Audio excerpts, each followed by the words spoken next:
Hello दोस्तों, तो आज की इस वीडियो में मैं आप सभी लोगों के लिए ड्रैगन डिवोर्मिंग मैच के सीजन 2 के फर्स्ट एपिसोड को एक्सप्लेन करने वाला हूं। तो अगर आप सभी लोगों ने इसके पिछले सीजन को नहीं देखा हुआ तो पहले जाकर आप वो देखो, लिंक डिस्क्रिप्शन में है। और हाँ, अगर सीजन 1 की तरह सीजन 2 पर भी आप लोगों ने उसी तरह ही स्पॉट दिखाया तो इस सीरीज के नेक्स्ट पार्ट मुझसे जितनी जल्दी हो सकेगा मैं उस पर वीडियो बनाकर डालता रहूंगा। सो अगर चैनल पर नए हो तो चैनल को सब्सक्राइब कर देना, वीडियो को लाइक कर देना, और अगर इंस्टाग्राम पर मुझे फॉलो करना चाहते हो तो कर सकते हो। बाकी अब ज्यादा टाइम ना जाया करते हुए अपनी एक्सप्लेनेशन की तरफ आते हैं।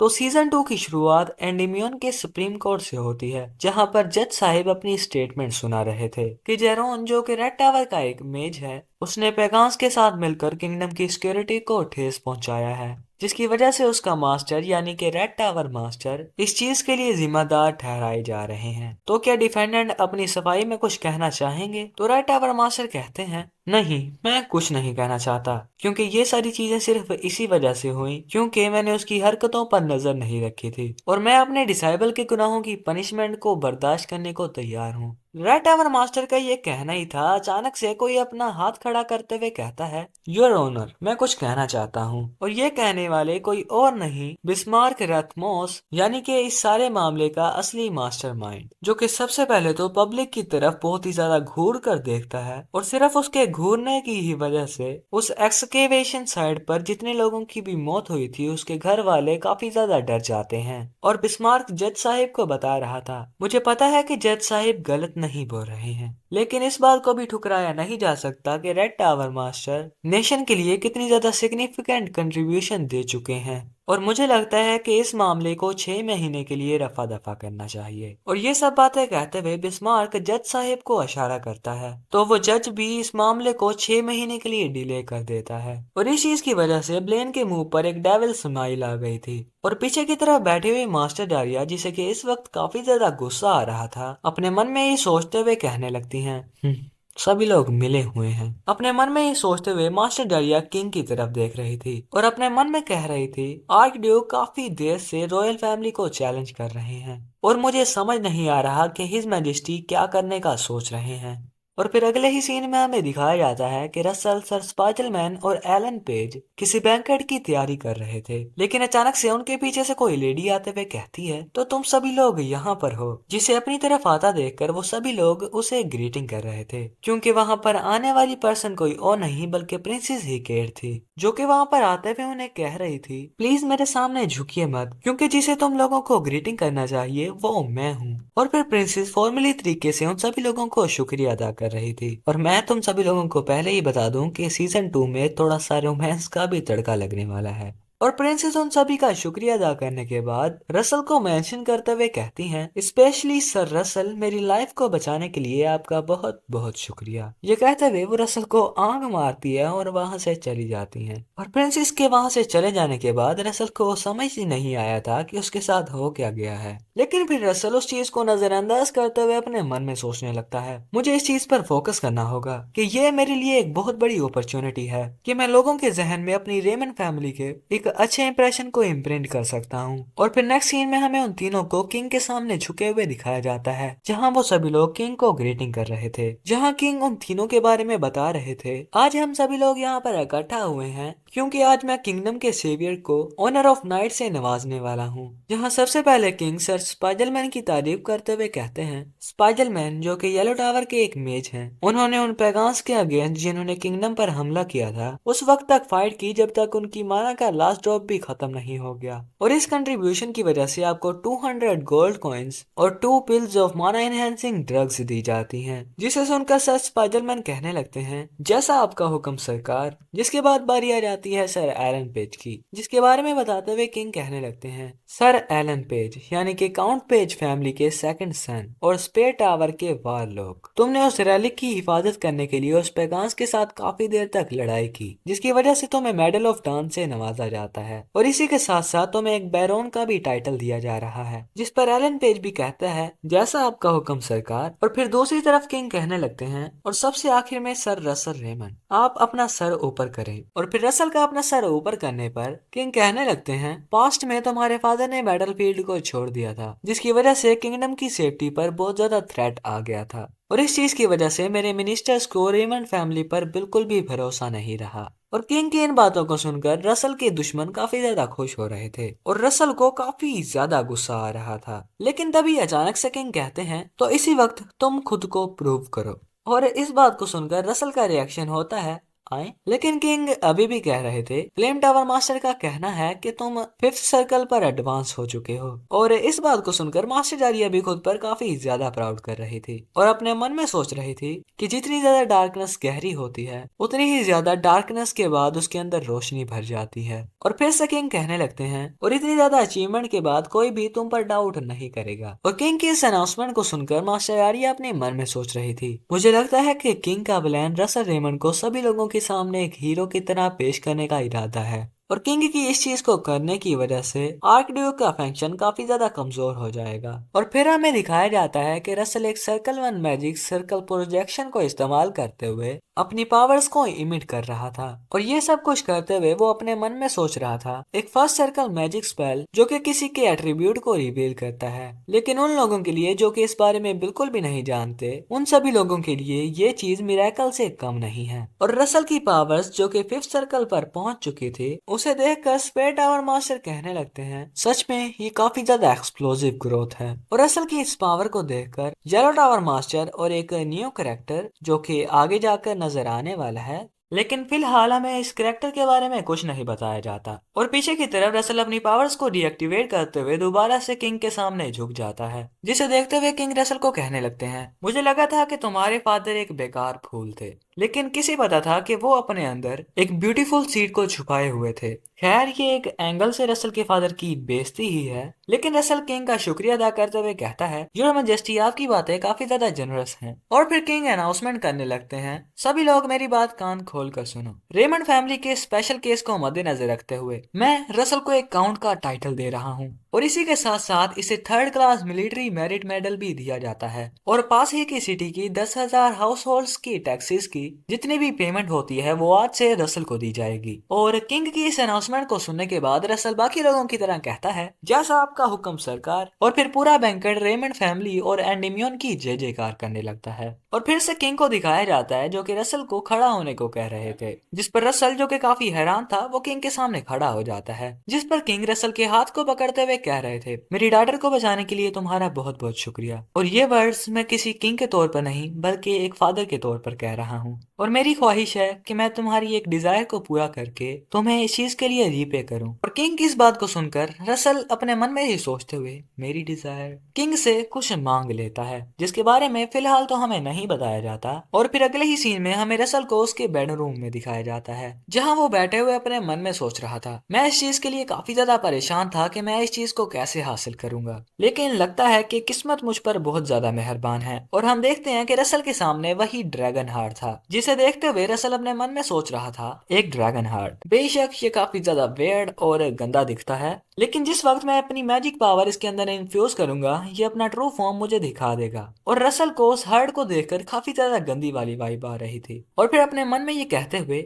मैं आशा करता हूँ कि मैं इसके बैकलैश को संभाल लूं, ये कहते हुए वो अपनी माना को उसके अंदर इन्फ्यूज करना शुरू कर देता है। और हम देखते हैं कि रसल की अपनी मैजिक पावर को उसके अंदर इन्फ्यूज करने की वजह से वो हार्ट टूटना शुरू हो जाता है, जिसके अंदर से काफी ज्यादा इलेक्ट्रिसिटी निकल रही थी। और देखते ही देखते वो ड्रैगन हार्ट एक ड्रैगन हॉर्न में चेंज हो जाता है, जिसके अंदर से काफी ज्यादा इलेक्ट्रिसिटी निकल रही थी। और इस चीज को देखकर रसल काफी ज्यादा हैरान था। और इसी के साथ उसके सामने एक सिस्टम विंडो ओपन हो जाती है कि एक ड्रैगन हार्ट रिवील हुआ है और आपने फॉरगॉटन किंग के सेकंड हॉर्न को अचीव कर लिया है। और फिर हमें दिखाया जाता है कि रसल उस हॉर्न के सामने बैठकर कल्टीवेशन कर रहा था, जिसकी वजह से उस हॉर्न की सारी पावर रसल के अंदर जा रही थी। और उस हॉर्न को अपने अंदर एब्जॉर्ब करते हुए रसल अपने मन में सोच रहा था, जिस वक्त मैंने उस फायर एसेंस को एब्जॉर्ब किया था उस वक्त मैंने काफी ज्यादा पेन को बर्दाश्त किया था, लेकिन लाइटनिंग एसेंस को एब्जॉर्ब करना काफी ज्यादा आसान था। और हम देखते हैं कि रसल ने सक्सेसफुली उस लाइटनिंग एसेंस या फिर कहूँ कि फॉरगॉटन किंग के सेकंड हॉर्न को एब्जॉर्ब कर लिया था। और फिर अपनी पावर्स को महसूस महसूस करते हुए रसल अपने मन में सोचने लगता है, पावरफुल थंडरबोल्ट एनर्जी। इस बारे में सोचना कि मैंने अभी तक इस पूरी पावर को सही तरह एक्यूमुलेट नहीं किया,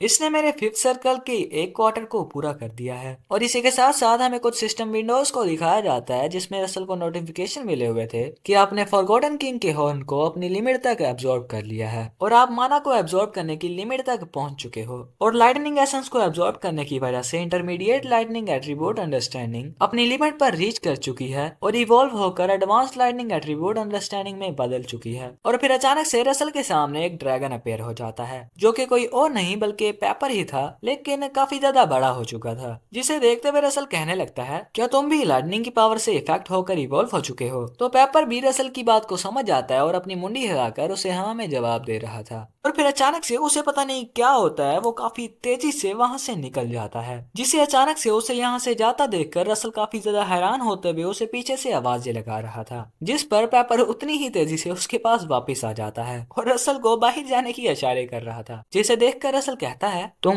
मुझे बाहर ले जाना चाहते हो? मगर अचानक से पेपर उसे पकड़ता है और उसे भी अपने साथ लेकर वहां से उड़ जाता है, जिसकी वजह से रसल काफी ज्यादा हैरान हो चुका था और पेपर को रुकने को कह रहा था। लेकिन अचानक से वो कुछ ऐसा देखता है जिसे देखकर वो काफी ज्यादा अमेज हो चुका था, जो कि काफी ज्यादा खूबसूरत मंजर था। और इस खूबसूरत मंजर में रसल डूब चुका था। और फिर रसल पेपर की तरफ देखते हुए अपने मन में सोचने लगता है, ना कि ये साइज में बड़ा हुआ है बल्कि इसकी फ्लाइंग एबिलिटी भी बढ़ चुकी है। और फिर पेपर को कह रहा था, तुम काफी ज्यादा बड़े हो चुके हो जिसकी वजह से तुम काफी आसानी से नोटिस किए जा सकते हो, तो इस चीज के लिए मैं क्या करूं? और रसल की यह बात पेपर को भी समझ आ जाती है। और फिर अचानक से पेपर ट्रांसफॉर्म होना शुरू हो जाता है और देखते ही देखते वो कुछ फायर विंग्स में तब्दील हो चुका था, जो कि रसल की बॉडी के साथ मर्ज हो जाते हैं, जिसकी वजह से रसल काफी आसानी से हवा में उड़ पा रहा था। जिन्हें देखते हुए रसल कहने लगता है, ऐसे फायर विंग्स जो कि स्पिरिट की फ्लेम्स के साथ बने हैं, तो मैं इन विंग्स को स्पिरिट विंग्स बुलाऊंगा। जिस पर पेपर भी उसे अपनी लैंग्वेज में इस चीज की मंजूरी दे देता है। जिसके बाद रसल उन खूबसूरत मनाजर का मजा लेते हुए अपने मन में सोचने लगता है, लाइटनिंग एसेंस और इंटरमीडिएट ग्रेड की माना और इसी के साथ साथ स्पिरिट विंग्स,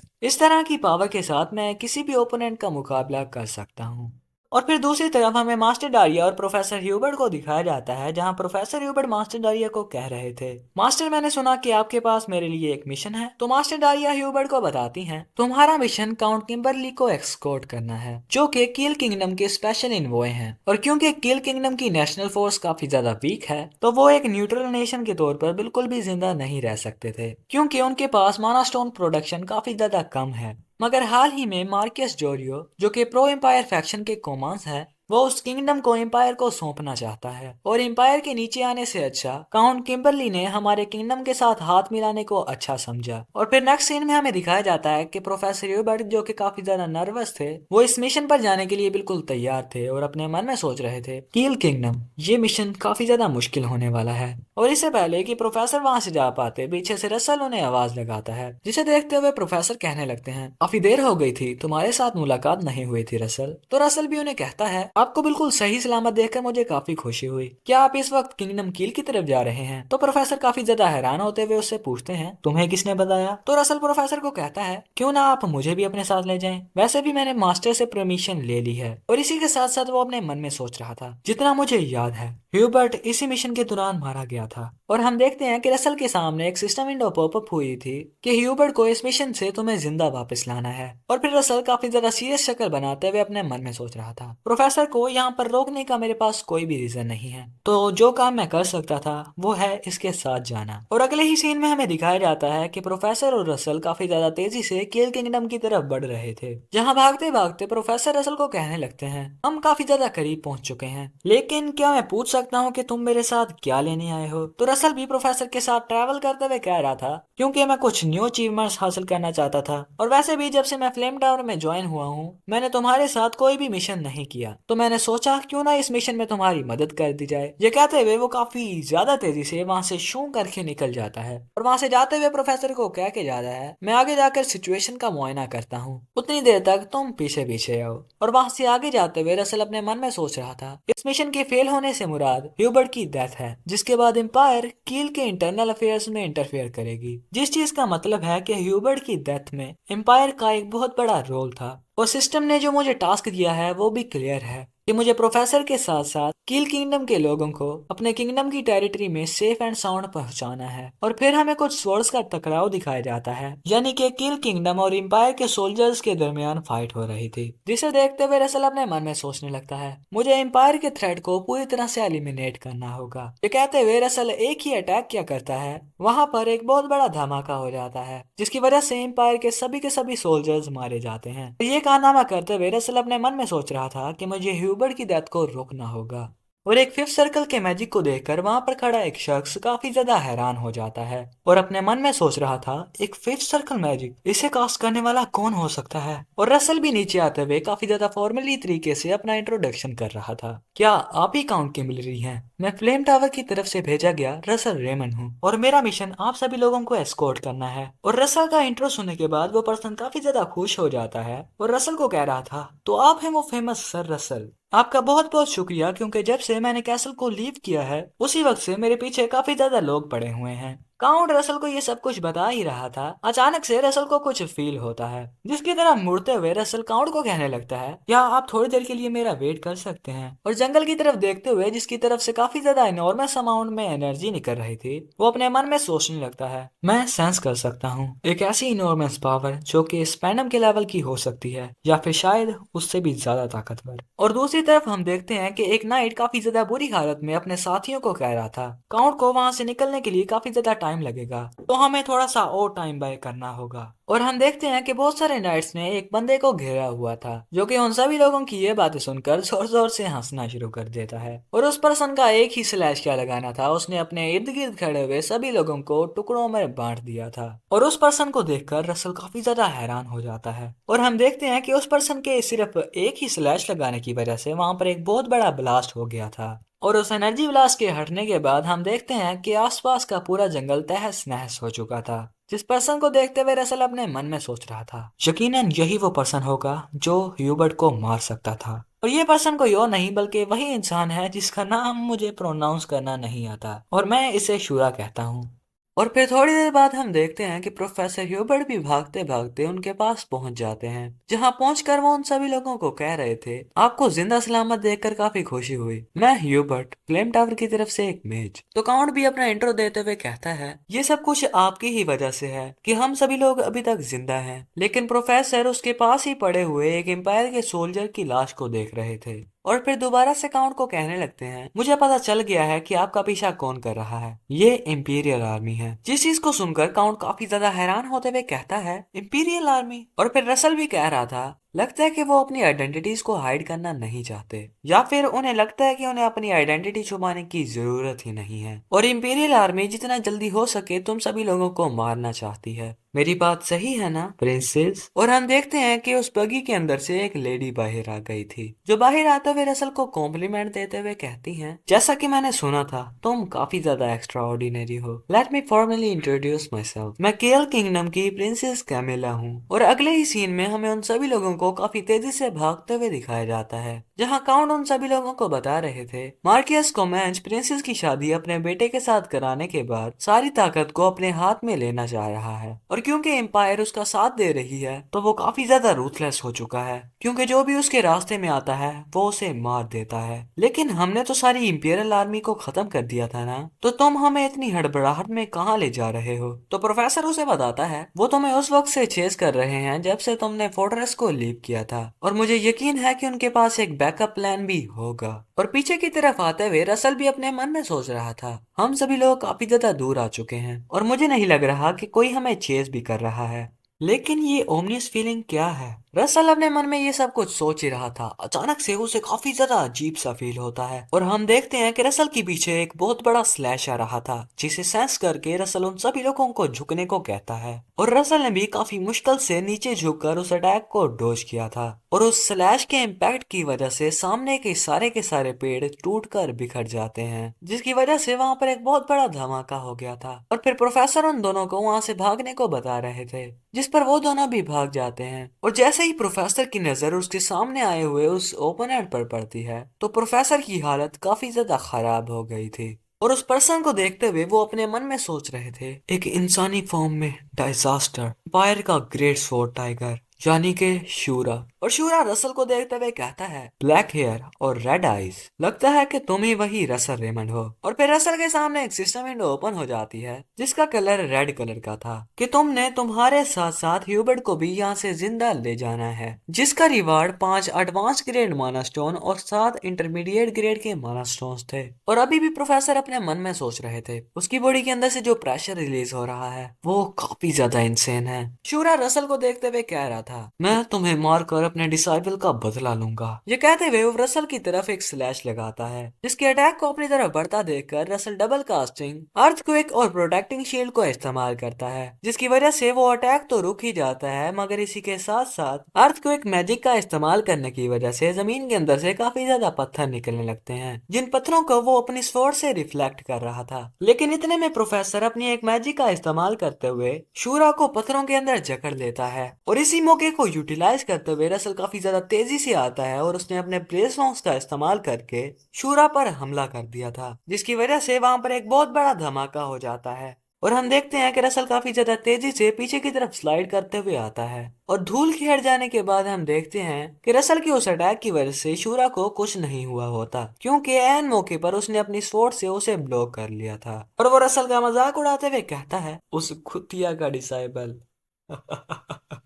लेकिन असल उसकी बकवास बातों से डिस्ट्रैक्ट ना होते हुए कह रहा था, उसने अपनी बॉडी को ओरा से रैप्ड किया हुआ है। और फिर शूरा अपनी लॉन्ग स्वॉर्ड को नीचे धंसाते हुए अपनी एक सेकंड स्वॉर्ड को निकालते हुए कहने लगता है, चलो मैं भी तुम्हें कोई इंटरेस्टिंग चीज दिखाता हूँ। ये कहते हुए वो अपनी एक स्किल स्वॉर्ड फशिया का इस्तेमाल करता है, जिसकी वजह से वो अजीब सी स्वॉर्ड गोल गोल घूमते हुए प्रोफेसर को इंजर्ड कर जाती है। और उस स्वॉर्ड के बारे में बताते हुए शूरा कहने लगता है, एक ऐसी स्वॉर्ड जिसे कि ड्रैगन की बोन से बनाया गया है, जिसे कि 10 मेजिस के ब्लड से करप्ट भी किया गया था। और ये सब कुछ बताते हुए वो काफी तेजी से अपनी सेकंड स्वॉर्ड का इस्तेमाल करते हुए प्रोफेसर की तरफ बढ़कर उन पर हमला कर देता है। लेकिन एन मौके पर रसल अपने विंग्स का इस्तेमाल करते हुए प्रोफेसर को उठाता है और वहां से भागना शुरू कर देता है। और फिर रसल प्रोफेसर को हवा में ले आता है, जिसे देखकर शूरा कहने लगता है, इम्प्रेसिव, अगर हिम्मत है तो इसे डोज करो। ये कहते हुए वो काफी ज्यादा स्लैशेस का इस्तेमाल करते हुए रसल पर हमले कर रहा था, जिसके सभी अटैक्स को डोज करते हुए रसल अपने मन में सोच रहा था, क्या वो फायर बॉम्ब स्टोन हैं, एक ऐसा स्टोन जिस पर अगर हमला किया जाए तो वो काफी ज्यादा जोर से फट जाता है।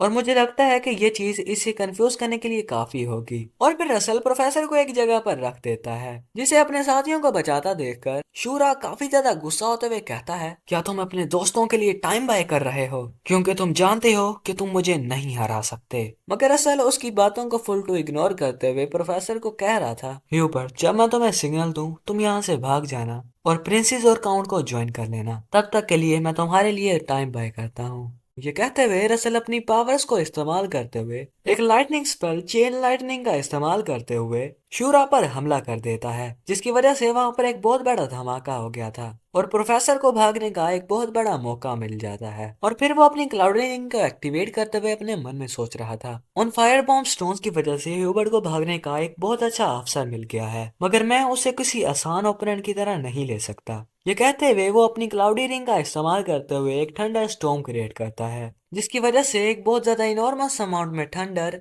शूरा पर आकर गिर जाती है। और फिर रसल ने ड्रैगोनिफिकेशन स्टेज 2 को अनलॉक कर लिया था, और फिर वो काफी ज्यादा मैजिकल स्पेयर्स बनाते हुए शूरा पर हमला कर देता है, जिसकी वजह से वहां पर दोबारा से एक बहुत बड़े बड़े धमाके हो रहे थे, जहां रसल के उन अटैक्स का इम्पैक्ट इतना था कि प्रोफेसर ह्यूबर्ट को भी प्रिंसेस और काउंट को प्रोटेक्ट करने के लिए एक शील्ड बनानी पड़ गई थी। और फिर से हमें रसल को दिखाया जाता है, जिसकी हालत इस वक्त काफी ज्यादा खराब हो चुकी थी और अपने मन में सोच रहा था, क्या हुआ होगा। लगता है कि रसल अपने मन में ये सब कुछ सोच ही रहा था। शूरा फिर से उसे कहने लगता है, क्या बस यही करना था, अब इस बारे में तो बिल्कुल भी मत सोचना कि तुम एक पीसफुल मौत मरोगे। लेकिन तभी अचानक से कुछ अजीब सा होता है, क्योंकि जिस हाथ में उसने ड्रैगन की बोन से बनी हुई स्वॉर्ड को पकड़ा हुआ था वो स्वॉर्ड कांपना शुरू कर देती है, और देखते ही देखते उस स्वॉर्ड में से काफी ज्यादा माना निकलते हुए शूरा के हाथ के अंदर जाकर इन्फ्यूज होना शुरू हो जाता है, जिस चीज की वजह से उसे काफी ज्यादा दर्द हो रहा था। और वो काफी ज्यादा हैरान होते हुए कहने लगता है, ये क्या हो रहा है मेरे साथ, ये शिटी स्वॉर्ड। और मैं तुम सभी लोगों को पहले ही बता दूं कि माना और ओरा दोनों ही अलग अलग चीजें हैं, और अगर कोई पर्सन ओरा का इस्तेमाल करता है तो अगर अचानक से उसकी बॉडी के अंदर माना आ जाए तो माना उस पर्सन के लिए किसी जहर से कम नहीं होता। खैर एक्सप्लेनेशन की तरफ आते हैं। और हम देखते हैं कि अचानक से एक मिस्टीरियस सी आवाज कहने लगती है, तुम्हारी हिम्मत भी कैसे हुई एक ड्रैगन बोन्स का इस्तेमाल करते हुए ड्रैगन लॉर्ड पर हमला करने की। इस मिस्टीरियस सी आवाज को सुनकर रसल अपने मन में सोचने लगता है, ये तो वही आवाज है जो कि मुझे उस वक्त सुनाई दी थी जब मैं उस ड्रैगन हार्ट के सामने गया था। और हम रसल के पीछे एक बहुत बड़ा ड्रैगन देखते हैं जो कि शूरा को घूरते हुए कह रहा था, you ridiculous human, dragon Lord पर हमला करने की तुम्हारी हिम्मत भी कैसे हुई। और रसल जो कि काफी ज्यादा कंफ्यूज था वो अपने मन में सोच रहा था, क्या ये ड्रैगन किंग हो सकता है। जिसके बाद हमें दिखाया जाता है कि रसल के सामने वही ड्रैगन किंग खड़ा हुआ था जो कि रसल को ड्रैगन लॉर्ड बुला रहा था। और वो ड्रैगन किंग रसल को कहने लगता है, मेरे ड्रैगन लॉर्ड, मैं कुछ देर के लिए आपको अपनी पावर्स दे रहा हूँ, अपनी पावर्स दे रहा हूँ ताकि तुम उस वेयर्ड ह्यूमन को मार सको जिसने हमारे ड्रैगन्स के नाम को खराब किया है। लेकिन रसल उसकी बातों को नजरअंदाज करते हुए कह रहा था, डिवाइन ड्रैगन किंग, मैं तुमसे कुछ पूछना चाहता हूँ। लेकिन वो ड्रैगन किंग रसल को ये कहते हुए, ड्रैगन्स को ढूंढो और उनके एसेंस को एक साथ कनेक्ट करो और एक ना एक दिन तुम मास्टर बनोगे और इस दुनिया में ड्रैगन्स की लास्ट होप बनोगे। ये कहते हुए वो अपनी पावर्स रसल में डालते हुए वहां से गायब हो जाता है। और जैसे ही वो पावर्स रसल के अंदर आई थी, रसल को अपने आप काफी ज्यादा पावरफुल महसूस हो रहा था। और अपनी इस बढ़ती हुई पावर को महसूस करके रसल अपने मन में सोचने लगता है, मुझे समझ तो नहीं आई कि उसने क्या कहा, लेकिन अगर मेरे पास ये पावर्स होंगी तो मैं उस चीज को जरूर करूंगा। और दूसरी तरफ हमें शूरा को दिखाया जाता है जिसकी के हाथ की हालत काफी ज्यादा खराब हो गई थी और इस चीज की वजह से उसे काफी ज्यादा दर्द हो रहा था और जोर जोर से चिल्ला रहा था। और शूरा को इतनी दर्द हो रही थी कि उसने अपनी दूसरी सोर से उस हाथ को ही काट डाला। और शूरा ये सब कुछ करने में मसरूफ ही था। इतने में रसल काफी ज्यादा तेजी से उसके पास आ जाता है और ओवरहीट और ब्लेज लोन्स का इस्तेमाल करते हुए शूरा पर हमला कर देता है। लेकिन शूरा ने अपने ओरा का इस्तेमाल करते हुए अपने एक सेकंड हैंड को उगा लिया था जिसने के रसल के उस अटैक को पकड़ लिया था। और शूरा काफी ज्यादा डेविल लुक देते हुए कह रहा था, तुमने मुझे अंडर एस्टिमेट किया, तुम्हें क्या लगा एक हाथ को गंवाने के बाद तुम मुझे हरा दोगे। और फिर अचानक से काफी ज्यादा गुस्सा होते हुए कहता है, तुम्हारी ये एरोगेंट आईज बिल्कुल तुम्हारे फादर जैसी हैं। क्या सभी के सभी रेमंड्स एक जैसे होते हैं। ये कहते हुए वो रसल पर हमला कर देता है जिसके हमले को डोज करते हुए रसल उससे पूछ रहा था, तुम मेरे फादर को कैसे जानते हो। तो शूरा फिर से रसल को कहने लगता है, मैं सिर्फ उसे जानता नहीं था लेकिन मैं तो उसकी ये एरोगेंट आईज भी निकालना चाहता था, लेकिन अनफॉर्चुनेटली किसी ने मुझे हरा दिया था। तो रसल जिसको कि शूरा पर काफी ज्यादा गुस्सा आ रहा था वो उससे पूछने लगता है, तुम्हारा इस बात से क्या मतलब है। मगर शूरा काफी ज्यादा तेजी से रसल के पीछे आते हुए उससे कह रहा था, तुम सच में एक फूल हो, तुम्हें क्या लगा था कि तुम्हारे फादर की मौत के पीछे सिर्फ एम्पायर ही इन्वॉल्व था। ये कहते हुए वो रसल पर हमला कर देता है लेकिन रसल ने नीचे झुककर उस अटैक को डोज कर लिया था। और इससे पहले कि शूरा एक और हमला कर पाता, रसल ब्लिंक का इस्तेमाल करते हुए उससे काफी ज्यादा पीछे आ जाता है। लेकिन जैसे ही रसल जमीन पर लैंड करता है, रसल को एक अटैक हिट कर गया था जिसकी वजह से वो थोड़ा बहुत इंजर्ड हो जाता है और काफी ज्यादा हैरान भी कि ये अचानक से ये अटैक कहाँ से आ गया। और रसल को इतना ज्यादा हैरान होता देखकर शूरा रसल को टोंट मारते हुए कहता है, इस बारे में सोचना कि तुम मेरे सिंपल अटैक को भी नहीं डॉज कर पाए, कितने पैथेटिक हो। ये कहते हुए वो रसल पर बहुत ज्यादा अटैक्स करने लगता है जिसके अटैक्स को रसल सिर्फ डॉज ही कर पा रहा था। लेकिन तभी अचानक से शूरा रसल के सामने आ जाता है जिसे देखकर रसल ने अपने सामने एक शील्ड बना ली थी। लेकिन जैसे ही रसल को शूरा का वो अटैक हिट करता है, रसल काफी ज्यादा तेजी से नीचे जा गिरा था और काफी ज्यादा इंजर्ड भी हो गया था। और फिर शूरा उसके पास आते हुए कहता है, क्या तुम सोच रहे थे कि तुम अपने इस पैथेटिक टैलेंट के साथ मुझे हरा दोगे। ये कहते हुए वो रसल को गालियां दे रहा था और इस वक्त तक रसल की हालत काफी ज्यादा खराब हो चुकी थी। लेकिन शूरा कुछ और ही कह रहा था, क्या तुम्हें लगा था कि तुम किसी को सेक्रीफाइस किए बगैर हायर लेवल पर जा पाओगे। ये चीज तुम्हारे जैसे बच्चे के लिए काफी ज्यादा जल्दी होगी। ये कहते हुए वो अपनी स्वॉर्ड का इस्तेमाल करते हुए रसल पर हमला कर देता है लेकिन वो अटैक रसल को लग पाता है इससे पहले ही रसल वहां से हट जाता है। और फिर से रसल काफी ज्यादा तेजी से उसके उन अटैक्स को डोज कर रहा था। जहां उन अटैक्स को डोज करते करते रसल अपने मन में सोचने लगता है, मेरे पास कोई और चॉइस नहीं है और मुझे इस चीज को एडमिट करना होगा कि ये एक सुपर ह्यूमन है जो कि कोई नॉर्मल ओपोनेंट तो नहीं कहला सकता। और पीछे की तरफ हम देखते हैं कि शूरा काफी ज्यादा तेजी से रसल की तरफ बढ़ रहा था जिसे अपनी तरफ बढ़ता देखकर रसल विंड वेव का इस्तेमाल करते हुए एक विंड का भवंडर क्रिएट करता है और उस चीज की मदद से वो शूरा को रोकना चाहता था। लेकिन शूरा अपनी एक ही स्वॉर्ड स्ट्राइक का इस्तेमाल करते हुए रसल के उस मैजिक को खत्म कर देता है। और इस चीज को देखकर रसल अपने मन में सोचने लगता है, वो मेरे हर अटैक को ब्लॉक कर रहा है, अगर ऐसा ही चलता रहा तो मैं हार जाऊंगा। और फिर अचानक से अपने मन ही मन में कहने लगता है, नहीं नहीं, मैं नहीं हार सकता। ये कहते हुए वो ग्रेविटी मैजिक का इस्तेमाल करता है जिस मैजिक की वजह से शूरा का वहां से हिल पाना भी मुश्किल मुश्किल हो गया था, जहाँ रसल अभी भी उसे देखते हुए अपने मन में सोच रहा था, मैं तुम्हें दिखाऊंगा कि एक मेज कैसे फाइट करता है। ये कहते हुए वो अपने उस मैजिक की तरफ, जिसके अंदर विंड स्पेल भी मिला हुआ था, उसकी तरफ अपनी थोड़ी सी फायर भेजता है, जिसकी वजह से वहां पर एक बहुत बड़ा एक्सप्लोजन हो गया था। और इस चीज की वजह से रसल को लग रहा था कि शूरा मारा गया, और रसल थोड़ी देर के लिए राहत की सांस ले ही रहा था, लेकिन अचानक से उसे कुछ दिखता है, जिसे देखकर वो काफी ज्यादा हैरान हो गया था। और रसल ने जो चीज देखी वो कुछ और नहीं था, बल्कि शूरा की पूरी तरह से जली हुई बॉडी थी, लेकिन शूरा अभी तक जिंदा था, जो कि काफी तेजी से आते हुए रसल को पकड़ लेता है। जहां वो रसल को पकड़ते हुए कह रहा था, तुमने क्या सोचा था कि अपनी छोटी मोटी ट्रिक्स का इस्तेमाल करते हुए मुझे हरा डालोगे? मैं तुम्हें मार डालूंगा। जहां रसल, जिसे कि इस वक्त काफी ज्यादा दर्द हो रहा था, वो भी अपने मन में सोचने लगता है, हाँ ये सही कह रहा है, मुझे कुछ बड़ा करना होगा। ये कहते हुए वो अपनी क्लाउडी रिंग का इस्तेमाल करते हुए लाइटनिंग कॉल करता है, जिसकी वजह से रसल के ऊपर बहुत ज्यादा लाइटनिंग आ गिरी थी। लेकिन इस चीज की वजह से रसल को भी काफी ज्यादा दर्द तो हो रहा था, मगर रसल उस दर्द को बर्दाश्त करते हुए अपने मन में सोचने लगता है, इसे हराने के लिए अगर मुझे सब कुछ कुर्बान करना भी पड़े तो मैं करने के लिए तैयार हूँ। मिलियंस ऑफ पीपल को मरने से बचाने के लिए मुझे अपनी इस लोली बॉडी को सैक्रिफाइस करना ही होगा। और रसल की बॉडी से निकलती हुई उस इलेक्ट्रिसिटी को देखकर शूरा काफी ज्यादा तेजी से रसल को छोड़ते हुए वहां से निकल जाता है। और अभी भी रसल हमें बता रहा था, मैंने अपनी बॉडी के हर मसल के अंदर इलेक्ट्रिसिटी स्टिमुलेट कर दी है ताकि मैं अपनी स्पीड को बढ़ा सकूं। ये मेरे उन ट्रम्प कार्ड में से एक है जिसे मैं काफी देर से जुबा रहा था। ये कहते हुए वो काफी तेजी से शूरा पर हमला करने के लिए जा रहा था, जिसे अपनी तरफ बढ़ता देखकर शूरा भी काफी ज्यादा हैरान हो गया था। और हम देखते हैं कि रसल काफी तेजी से उस पर हमला करते हुए आगे गुजर जाता है। लेकिन ये क्या, जहाँ इंजर्ड शूरा को होना चाहिए था, यहाँ पर उल्टा रसल इंजर्ड हो जाता है। और पीछे की तरफ खड़ा हुआ शूरा, जो कि काफी ज्यादा हंस रहा था, वो रसल को उसके सर से पकड़ लेता है और रसल को मारने ही वाला था। अचानक से हमें किसी की आवाज सुनाई देती है, सच में तुम एक मॉन्स्टर हो शूरा। और हम देखते हैं कि एक बहुत बड़ा हमला शूरा को हिट कर जाता है, और उस पर्सन को अपने सामने देखकर शूरा काफी ज्यादा हैरान हो गया था। वो पर्सन शूरा को कह रहा था, क्योंकि आज तुम एक कीड़े की तरह जमीन पर रेंग रहे हो। और उस पर्सन को देखकर शूरा काफी ज्यादा हैरान था और उससे पूछ रहा था कि तुम कौन हो। लेकिन वो पर्सन अपने मैजिक का इस्तेमाल करते हुए उसे कहता है, अब मर जाओ। और अगले ही सीन में हम देखते हैं कि वहां पर एक बहुत बड़ा धमाका हो जाता है, यानी कि शूरा का खेल खत्म हो चुका था। और फिर वो पर्सन अपने मन में सोचने लगता है, अनबिलीवेबल, इस बारे में सोचना कि इस बच्चे ने शूरा को इस हद तक पुश कर दिया, ये सच में काफी ज्यादा अनबिलीवेबल है। रसल, तुमने सच में एक बहुत बड़ा काम अंजाम दिया है। तुम्हारी डेस्परेट स्ट्रगल एंडीमियन और किल किंगडम की फेट को बदल डालेगी,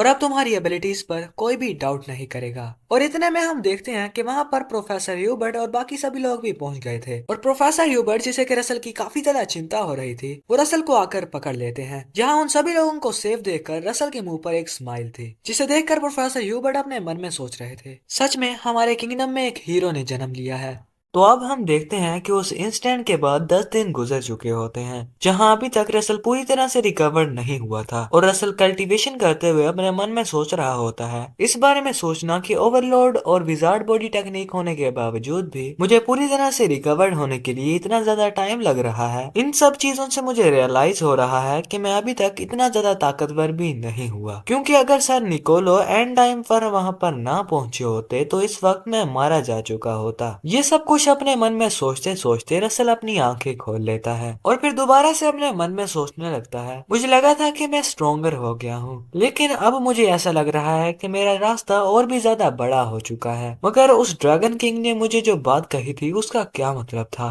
क्योंकि उसने अचानक से ही मुझे ड्रैगन्स को ढूंढने को बताया है। लेकिन जहाँ तक मुझे पता है ड्रैगन्स तो काफी देर पहले ही खत्म नहीं हो गए थे। और उस ड्रैगन किंग की बातों को याद कर करके रसल के दिमाग में काफी ज्यादा सवालात आ रहे थे कि क्या कोई ड्रैगन जिंदा है, अगर जिंदा है तो फिर कहाँ है। और फिर हमें थोड़ी देर बाद का सीन दिखाया जाता है जहाँ पर प्रोफेसर ह्यूबर्ट रसल के साथ कुछ बातें कर रहे थे, जहाँ प्रोफेसर रसल को कह रहे थे कि इसके पीछे सिर्फ एम्पायर ही नहीं हो सकता। तो रसल भी प्रोफेसर को बताता है कि हाँ, क्योंकि शूरा ने मुझे बताया कि मेरे फादर की डेथ के पीछे सिर्फ एम्पायर ही रिस्पॉन्सिबल नहीं था। तो प्रोफेसर अपने मन में कुछ सोचते हुए रसल को कहने लगते हैं, मुझे लगता है कि वो सिंपली तो मैं प्रोवोक कर रहा था, लेकिन शायद इस सब के पीछे भी कुछ सच्चाई हो सकती है। चलो फ्लेम टावर के थ्रू सीक्रेटली मैं इसके ऊपर इन्वेस्टिगेशन जरूर करवाऊंगा। और फिर अचानक से कुछ निकालते हुए रसल को कहने लगते हैं, मास्टर तुम्हारे लिए काफी ज्यादा चिंतित थी और तुम्हें काफी ज्यादा रिकवर देखकर मुझे भी काफी ज्यादा खुशी हुई। ये कहते कहते प्रोफेसर कोई चीज निकाल कर रसल को पकड़ाने लगते हैं, जो कि रॉयल बैंकेट का एक इनविटेशन कार्ड था।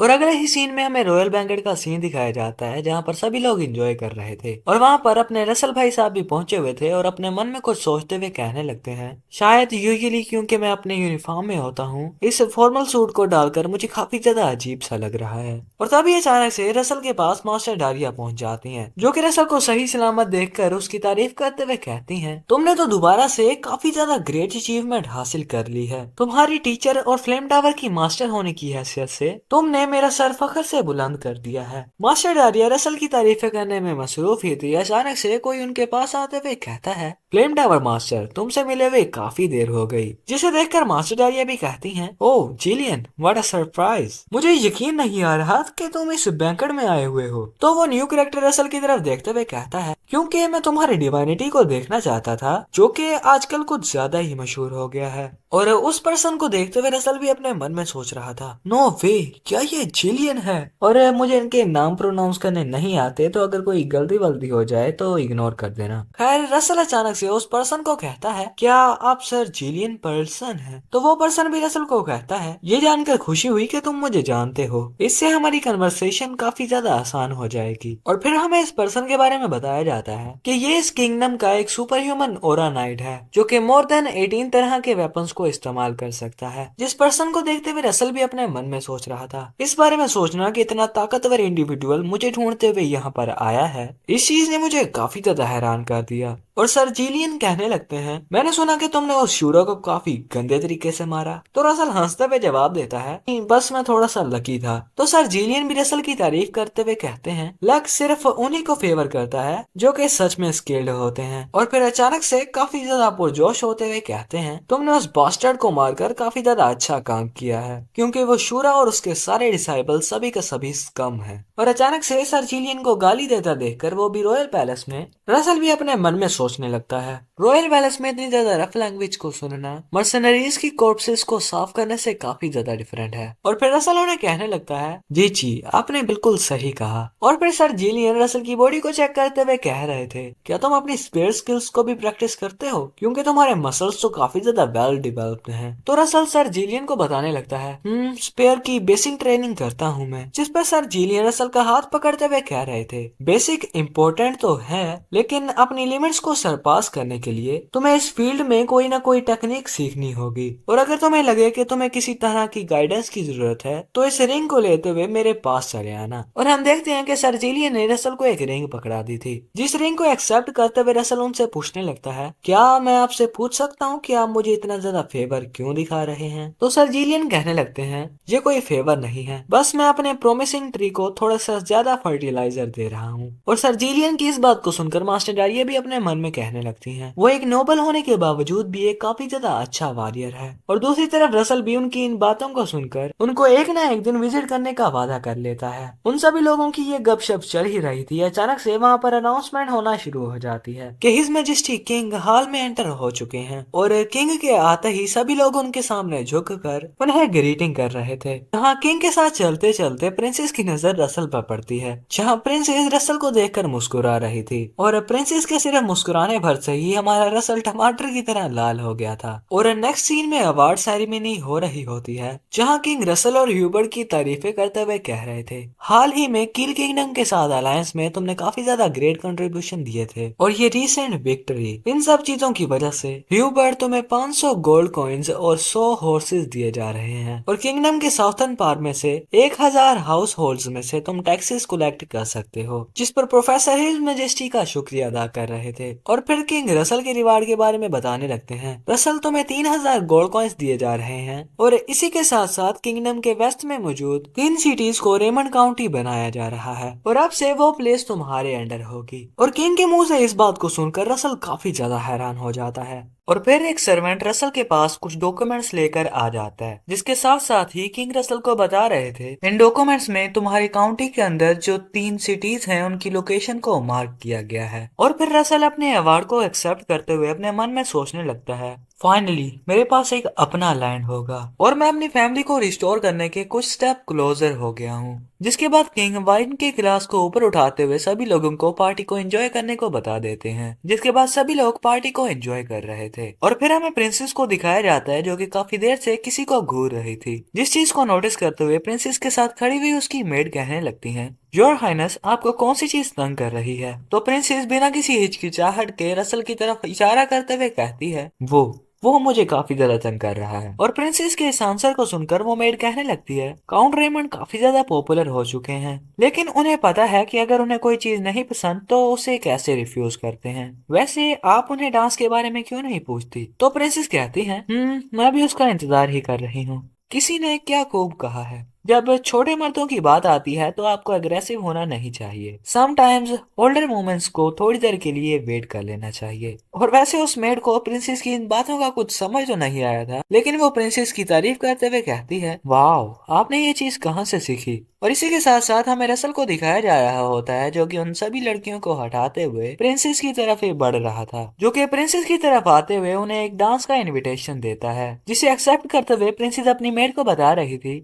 देखो जैसा कि मैंने तुम्हें कहा था। और फिर अगले ही सीन में हमें उन दोनों को दूसरे लोगों के साथ डांस करते हुए दिखाया जाता है, जहां अचानक से प्रिंसेस रसल को कहने लगती हैं, सर रसल मुझे लगता है कि आप मुझसे कुछ पूछना चाहते हैं। तो रसल प्रिंसेस को कहने लगता है, पास्ट में आपने मुझसे कहा था कि आपकी मेरे ऊपर नजर है, क्या मैं आपसे पूछ सकता हूँ कि आपने वो बात क्यों कही थी? तो प्रिंसेस मुस्कुराते हुए कहती हैं, तुमने यही क्यों पूछा? तुम अपनी एज के लिहाज से काफी ज्यादा कैपेबल हो और काफी ज्यादा और भी रीजंस हैं, लेकिन तुम्हारा फेस, क्योंकि मुझे तुम्हारा फेस काफी ज्यादा पसंद है। और प्रिंसेस का रसल के साथ थोड़ा सा ही फ्लर्ट करने की वजह से रसल काफी ज्यादा शर्मा जाता है और फिर अचानक से डांस को रोकते हुए पीछे हटते हुए कह रहा था, आपका इस बात से क्या मतलब है?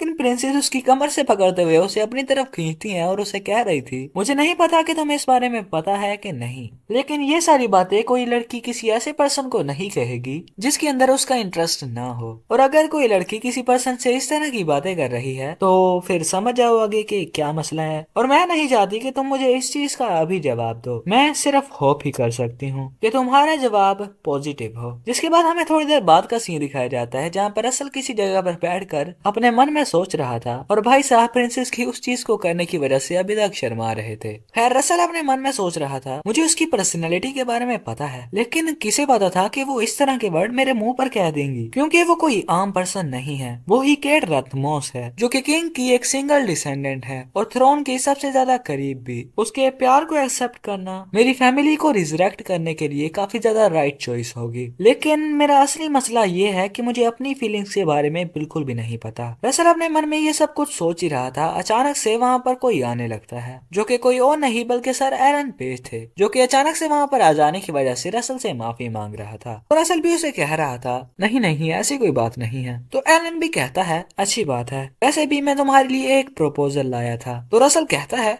एक प्रपोजल? लेकिन दूसरी तरफ एलन पेज जो कि काफी ज्यादा सीरियस नजर आ रहा था, वो रसल को कहने लगता है, मैं यहाँ पर आया हूँ ताकि अपनी उस बैट को खत्म कर सकूं। और इस चीज को सुनकर रसल काफी ज्यादा हैरान हो चुका था। और फिर हमें फ्लेम टावर के अंदर मास्टर जारिया का सीन दिखाया जाता है जो कि एक लेटर को पढ़ते हुए कह रही थी, मैं काफी हैरान थी कि उस ओल्ड मैन ने मुझे ये लेटर क्यों भिजवाया है, तो वो उस वेगर को खत्म करना चाहता है। और मास्टर डारिया के पास ही खड़ा हुआ रसल अपने मन में एलन पेज के बारे में सोचते हुए कहने लगता है, मैं चाहता था कि इस बेड को काफी जल्दी जल्दी खत्म किया जा सके, लेकिन इतनी जल्दी मुझे इस चीज की एक्सपेक्टेशन बिल्कुल भी नहीं थी। और फिर मास्टर डारिया रसल को कह रही थी, तुम्हारा इस बारे में क्या ख्याल है? लेकिन रसल जिसके सामने की एक सिस्टम विंडो पॉपअप हुई हुई थी, वो मास्टर डारिया को कहने लगता है, इस बेड का पीरियड पूरा 3 साल था, लेकिन मेरा नहीं ख्याल कि हमें 3 सालों का वेट करना चाहिए। तो मास्टर डारिया भी काफी ज्यादा खुश होते हुए कहती हैं, ऑलराइट, फिर जैसा चल रहा है उसे चलने देते हैं। और फिर हमें एक डुअलिंग अरीना का सीन दिखाया जाता है जिसके ऊपर की एक बहुत बड़ा प्रोटेक्टिव बैरियर लगा हुआ था। जिस मैजिकल बैरियर के बारे में हमें बताया जाता है कि ये मैजिकल बैरियर एक 6 सर्कल के मैजिक की पावर को बर्दाश्त कर सकता है और एक एक्सपर्ट लेवल स्वॉर्डमैन के एक स्वॉर्ड ऑरा को भी ब्लॉक कर सकता है। और उस अरीना के अंदर खड़ा हुआ रसल अपने मन में सोच रहा था, मेरी पिछली जिंदगी में मैं सिर्फ एक सेकंड लेवल का मेज था, लेकिन किसने सोचा सोचा था कि मैं किसी दिन इस जगह पर खड़ा हूँगा। और फिर दूसरी तरफ हमें मास्टर डारिया को दिखाया जाता है जो कि किसी क्रिस्टल के अंदर अपनी माना को इन्फ्यूज करते हुए कह रही थी अब इस चीज को ज्यादा खींचने की जरूरत नहीं है, चलो इस फाइट को स्टार्ट किया जाए। तो दूसरी तरफ खड़े हुए स्पेयर टावर मास्टर जो भी के एक क्रिस्टल में अपनी माना को इन्फ्यूज कर रहे थे वो कहने लगते हैं चलो देख लेते हैं कि तुम्हारी ये हिम्मत कितनी देर तक टिक पाती है। और फिर वो उन सभी लोगों को कह रहे थे ये एक ऐसा मैजिकल बैरियर है जिसे कि टू टावर मास्टर्स ने मिलकर बनाया है, तो अपने आसपास की सराउंडिंग की तोड़फोड़ का बिल्कुल भी ख्याल मत करना, तो तुम दोनों हमें अपनी पूरी ताकत दिखाओ। और फिर हमें अरीना के अंदर खड़े हुए रसल और एलन पेज को दिखाया जाता है जहां रसल एलन पेज को देखते हुए अपने मन में सोच रहा था एक ऐसा जीनियस जिसे कि मैजिस में से भी सबसे ज्यादा पावरफुल समझा जाता है, लेकिन इस वक्त हमारी स्किल्स में भी सिर्फ थोड़ा सा ही गैप है और अगर दो सिमिलर ओपोनेंट्स के दरमियान मैच हो तो उनकी बैटल का सबसे ज्यादा क्रूशियल पॉइंट डिस्टेंस होता है। जहां रसल डिस्टेंस क्लोज करने के बारे में सोच रहा था तो दूसरी तरफ एलन पेज डिस्टेंस क्रिएट करने के बारे में सोच रहा था और हम देखते हैं कि रसल अपनी पावर्स को एक्टिवेट करते हुए एलन पेज की तरफ भागना शुरू कर देता है। जहां दूसरी तरफ एलन पेज भी पीछे की तरफ जा रहा था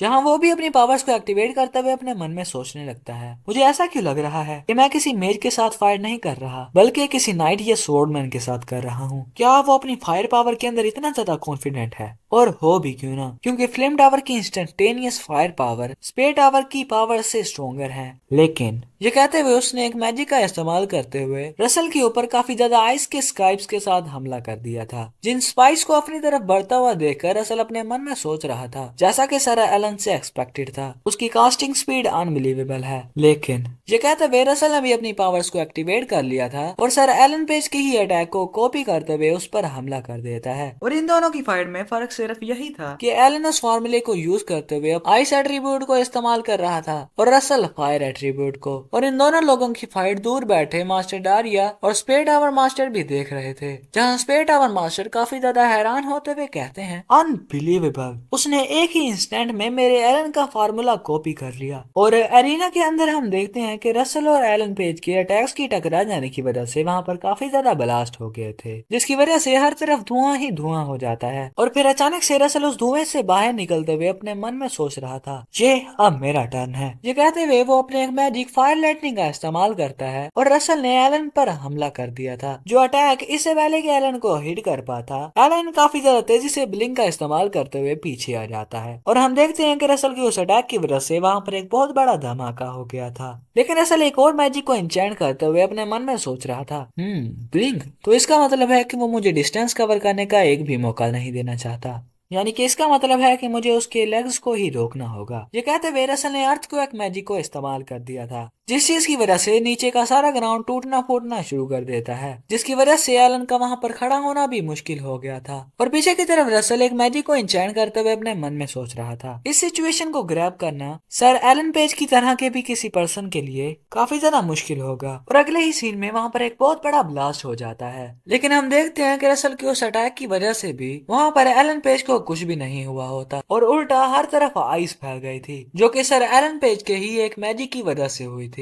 जिस चीज को देखते हुए रसल परेशान होने के उल्टा हंसते हुए कहता है मुझे यकीन नहीं आ रहा कि उसने ग्राउंड को शेक करने के रोकने के लिए पूरे के पूरे ग्राउंड को ही फ्रीज कर दिया, सच में पूरी तरह से एक मॉन्स्टर ही है। और पीछे की तरफ खड़ा हुआ सर एलन पेज जो कि काफी ज्यादा सीरियस नजर आ रहा था वो अपने मैजिक को चैन करते हुए रसल को कहने लगता है सर रसल क्यों ना अपने इस मैच को खत्म किया जाए। ये कहते हुए उसने फिर से उसी मैजिक को इस्तेमाल करते हुए जिसका इस्तेमाल उसने थोड़ी देर पहले किया था उसका इस्तेमाल करते हुए रसल पर हमला कर देता है जिस अटैक को रसल फायरवॉल बनाकर ब्लॉक कर रहा था। लेकिन तभी अचानक से रसल की फायरवॉल बुझना शुरू हो जाती है और हम देखते हैं कि रसल एक ही जगह पर स्टक हो गया था और अपने मन में सोच रहा था डैम इट, उसने इस चीज का इस्तेमाल कब किया क्योंकि मैं अपनी बॉडी को हिला नहीं पा रहा। और इस मैजिक का इस्तेमाल होता है फ्रोस्ट स्टॉप, जिसे देखते हुए मास्टर डारिया काफी तरह हंसते हुए कहती हैं ओह वाओ, तो तुमने उसे स्पेयर टावर के सीक्रेट मैजिक को भी सिखा दिया है। तो स्पेयर टावर मास्टर फ्लेक्स करते हुए कहते हैं एलन मेरा सक्सेसर होने वाला है,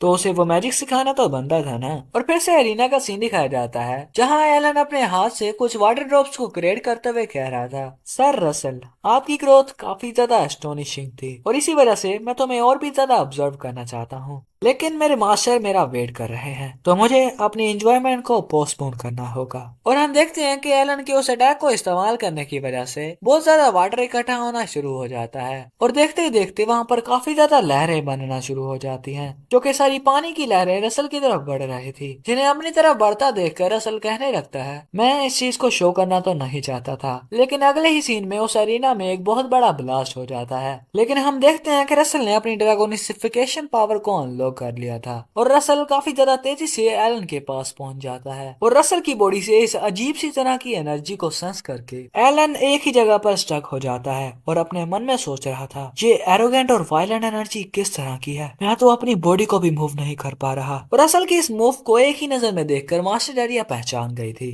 कि ये ड्रैगन फेयर है और स्पेयर टावर मास्टर रसल को देखते हुए कह रहे थे, तो लगता है कि इसी वजह से ये अपने एज के हिसाब से काफी ज्यादा एक्सेप्शनल टैलेंटेड था। तो ये सब चीजें इसी वजह से थी क्योंकि उसने ड्रैगन ब्लड लाइन को अवेकन किया हुआ है। और हम देखते हैं कि रसल की ड्रैगोनिफिकेशन की वजह से रसल की बॉडी काफी ज्यादा कूल तरीके से ट्रांसफॉर्म हो चुकी थी और रसल के इस ड्रैगन फॉर्म को देखकर मास्टर डारिया काफी ज्यादा शौक होते हुए कहती हैं, इम्पॉसिबल, मुझे यकीन है कि इसके पेरेंट्स दोनों ही ऑर्डिनरी ह्यूमंस थे। मास्टर डारिया की इस बात को सुनकर स्पेयर टावर मास्टर कहते हैं, तो इस बात का सिर्फ एक ही मतलब हो सकता है, इसका मतलब है कि इस बच्चे के एंसेस्टर में से कोई एक हाई रैंक का ड्रैगन था। और रसल की बॉडी से निकलते हुए उस इंटेंस प्रेशर को ब्लॉक करने के लिए एलन काफी ज्यादा तेजी से हवा में आ जाता है और अपने मन में सोच रहा था, इसकी बॉडी से निकलती हुई मैजिकल एनर्जी मेरी पूरी की पूरी बॉडी को कांपने पर मजबूर कर रही है। और फिर वो अपने एक मैजिक को कास्ट करते हुए कहने लगता है, रसल रेमंड, तुम ही सिर्फ ऐसे नहीं हो जो कि कब से अपनी पावर्स को छुपा रहा था। और एलन की उस मैजिक स्पेल की वजह से रसल के इर्द गिर्द काफी ज्यादा फ्रोस्ट एनर्जी इकट्ठी हो जाती है, जिसे देखते हुए रसल अपने मन में सोच रहा था, ये एक वाइड एरिया स्पेल लग रहा है, इस मैजिक की वजह से एक पूरा का पूरा रीजन भी फ्रीज हो सकता है। अपने मन में ये सोचते सोचते रसल भी अपनी मैजिक को इस्तेमाल करते हुए ब्लेज लॉन्च बना लेता है, जहां वो अपनी फायर पावर को अनलिश करते हुए अपने मन में सोच रहा था,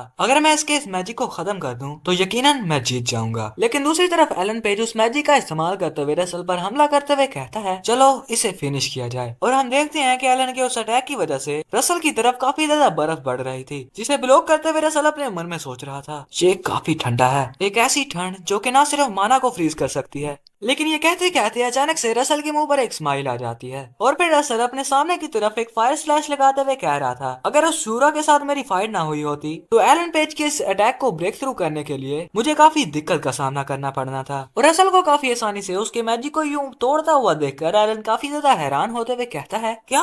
लेकिन रसल काफी ज्यादा तेजी से आसमान की तरफ चला जाता है, जहाँ रसल को अपने काफी ज्यादा करीब देखकर एलन अपने मन में सोच रहा था, ये काफी ज्यादा तेज है, मैं ब्लिंक का इस्तेमाल करके भी इस अटैक को डोज नहीं कर सकता, मुझे इसे ब्लॉक करना होगा। एलन अपने मन में ये सब कुछ सोच ही रहा था, लेकिन रसल उस पर बिल्कुल भी रहम नहीं दिखाता और उस पर अटैक कर देता है, जिसकी वजह से वो काफी तेजी से जमीन पर आकर गिर गया था। और जमीन पर गिर जाने के बाद उसके सामने रसल का स्पेयर आया हुआ था, जिसका मतलब था कि रसल जीत चुका है। और फिर एलन हंसते हुए अपने मन में सोचने लगता है, जैसा कि मैंने एक्सपेक्ट किया था, आखिर में यही जीता। और एलन पेज अपनी हार मान लेता है, जिसे देखते हुए रसल भी मुस्कुरा रहा था। और फिर कुछ सिस्टम विंडोज ओपन होना शुरू हो जाती है कि मिशन अकॉम्प्लिश्ड, और इस चीज की वजह से तुम्हें हाईएस्ट ग्रेड का मानासोन रिवार्ड में दिया जा रहा है और बहुत ही जल्द तुम्हारा दूसरा reward a relic from the heir of god Hemingway से तुम्हें मिल जाएगा। हेमिंगवे यानी कि स्पेयर टावर मास्टर। और पीछे की तरफ हम देखते हैं कि रसल को यूं जीतता हुआ देखकर मास्टर एरिया काफी तेजी से ब्लिंक का इस्तेमाल करते हुए स्पेयर टावर मास्टर के पास आ जाती हैं, जहां वो स्पेयर टावर मास्टर को टोंट मारते हुए कह रही थी, ओल्ड मैन,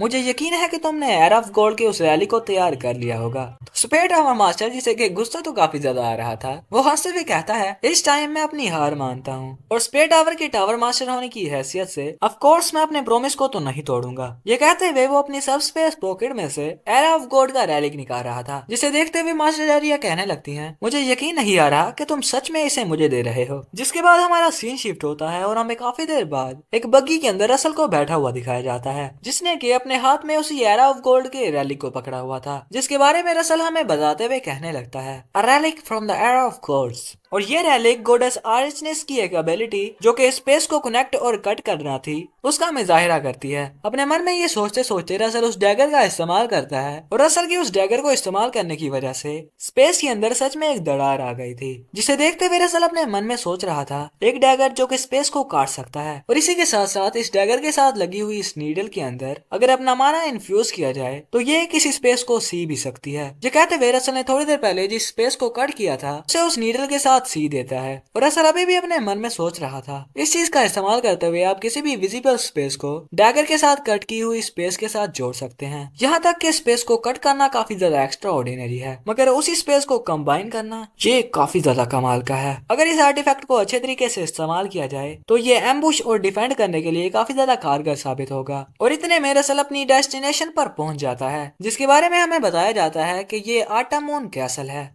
और फिर नेक्स्ट सीन में हमें उस कैसल के अंदर का सीन दिखाया जाता है जहाँ कोई रसल का स्वागत कर रहा था और हम देखते हैं कि उस कैसल के अंदर हर तरफ काफी ज्यादा वेपन्स लगे हुए थे। और रसल जिस पर्सन के साथ बात कर रहा था वो कोई और नहीं बल्कि सर जीलियन थे, जो कि रसल की तारीफ करते हुए कह रहे थे मैंने सुना कि तुमने सर एलन को हरा दिया। रसल उन्हें कहने लगता है अरे नहीं नहीं, वो तो सिर्फ मेरा एक लक था। बाय द वे सर जीलियन, क्या आपका ये ऑफिस है? तो सर जीलियन कहते हैं हाँ, लेकिन तुमने ये सवाल क्यों पूछा? तो रसल हंसते हुए कहता है मैंने ये इस वजह से पूछा क्योंकि हर तरफ वेपन ही वेपन हैं, जो कि किसी ऑफिस से ज्यादा एक ट्रेनिंग रूम लग रहा है। तो सर जीलियन एक स्पेयर को उठाते हुए कह रहे थे शुरू से ये ऐसा नहीं था, लेकिन जैसे जैसे मैंने ट्रेन करना स्टार्ट किया मेरा पूरा का पूरा ऑफिस वेपन्स के साथ ही भर गया। और जैसा कि तुमने कहा था कि तुम स्पेयर को यूज करते हो तो ये स्पेयर पकड़ो। और सर जीलियन को अचानक से उसे एक स्पेयर देता देखकर रसल काफी हैरान होते हुए कहता है अचानक से आप मुझे ये क्यों दे रहे हैं? तो सर जीलियन कहने लगते हैं किसी को प्रॉपरली तौर पर गाइड करने के लिए सबसे पहले उसकी एक्यूरेट लेवल के बारे में जानना भी जरूरी होता है, तो चलो एक स्पार हो जाए। और सर जीलियन की इस बात को सुनकर रसल अपने मन में सोचने लगता है अच्छा तो इसी वजह से इसने मुझे यहाँ पर इनवाइट किया है। लेकिन फिर रसल उस पेड़ को घुमाते हुए कहने लगता है एनीवे ये एक ग्रेट अपॉर्चुनिटी है कि मैं एक वेपन मास्टर से गाइडेंस हासिल कर रहा हूँ, और अगर मैं इस अपॉर्चुनिटी को इस्तेमाल करते हुए अपनी स्पेयरमैनशिप को बढ़ा सका तो ये चीज मेरे लिए काफी अच्छी साबित हो सकती है। यहाँ रसल के स्टैंस को देखकर सर जीलियन उसकी तारीफ करते हुए कहते हैं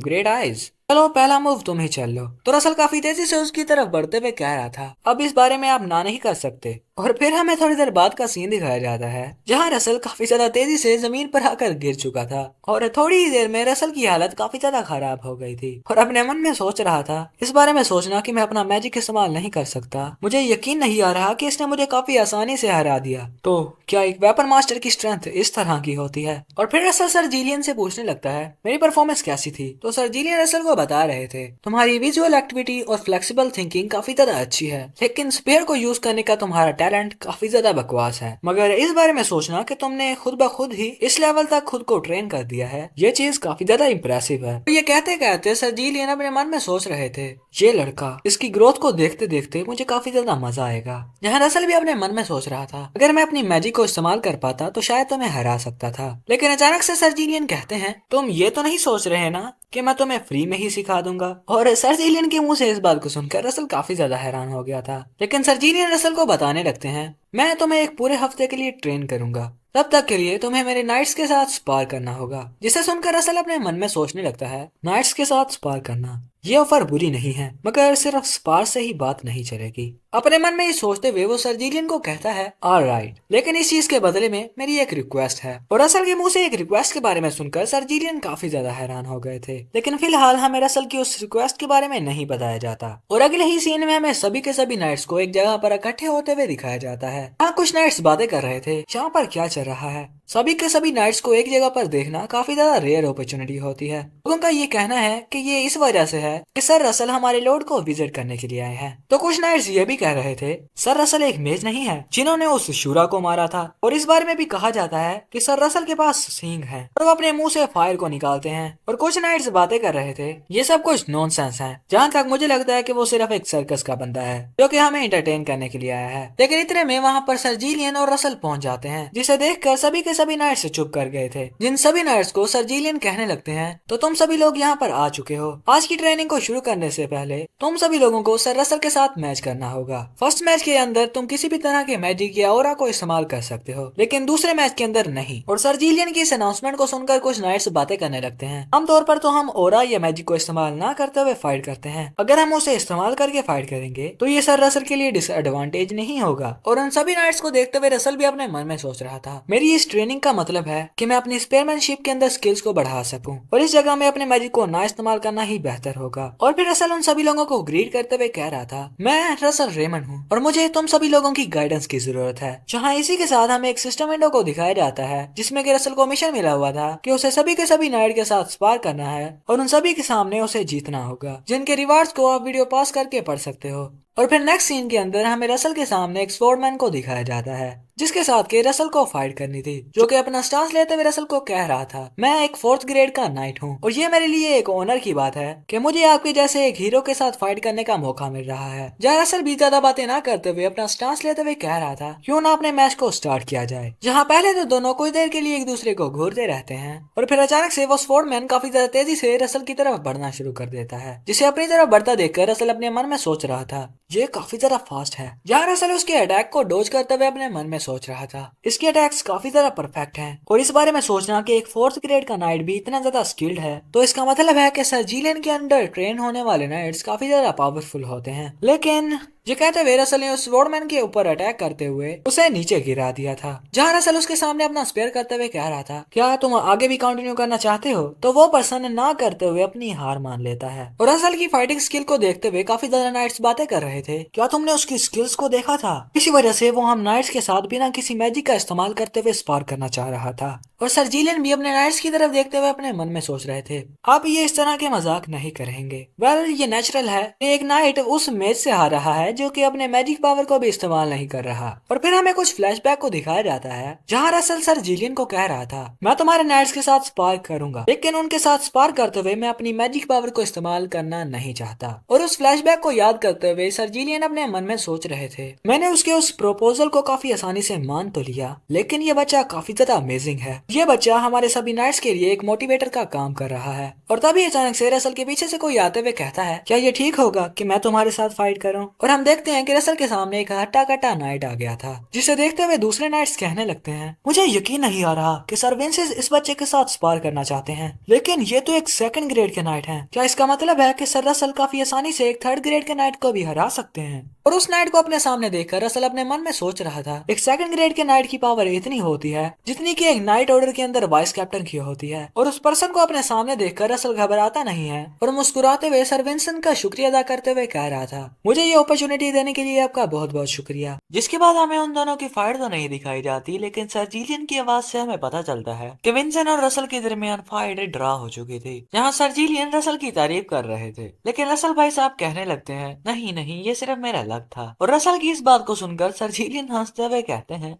लक फिर से, अगर तुमने वहां पर अपना मैजिक इस्तेमाल किया होता शायद ही विंसन तुमसे जीत पाता। और सर जिलियन की इस बात को सुनकर थोड़ी देर के लिए रसल काफी ज्यादा हैरान हो गया था, लेकिन अभी भी सर जिलियन रसल को और भी चुंगाते हुए कहते हैं, मुझे पता है कि तुमने वहां पर अपने मैजिक को यूज नहीं किया था, लेकिन अगर तुमने अपना मैजिक इस्तेमाल किया होता और विंसन एक 1st ग्रेड का नाइट होता तो रिजल्ट फिर भी सेम ही रहना था। सर जिलियन की इन बातों को सुनते हुए रसल भी अपने मन में सोचने लगता है, वैसे ये कह तो सही रहे हैं, क्योंकि अब मैं एक 5th सर्कल का मेज बन चुका हूँ और ये चीज मुझे एक एक्सपर्ट ग्रेड नाइट के लेवल तक पहुंचाती है। और फिर अचानक से सर जिलियन एक कमरे के सामने रुकते हुए कहते हैं, अपने आप को इतना भी कम ना आंको, क्योंकि कहा जाता है कि एक्सेसिव ह्यूमिलिटी एरोगेंस भी बन सकती है। सर जिलियन की इस बात को सुनकर रसल उन्हें कहने लगता है कि मैं इस बात को अपने जहन में बिठा ली है, लेकिन सर जिलियन अपने सामने लगे हुए उस व्हील को घुमाते हुए कह रहे थे, अब वो टाइम आ चुका है जब मैं तुम्हें तुम्हारा गिफ्ट दूंगा। और हम देखते हैं कि सर जिलियन के उस व्हील को घुमाने की वजह से उनके सामने का डोर अनलॉक हो गया था, जिसके अंदर एक बहुत बड़ी लाइब्रेरी थी,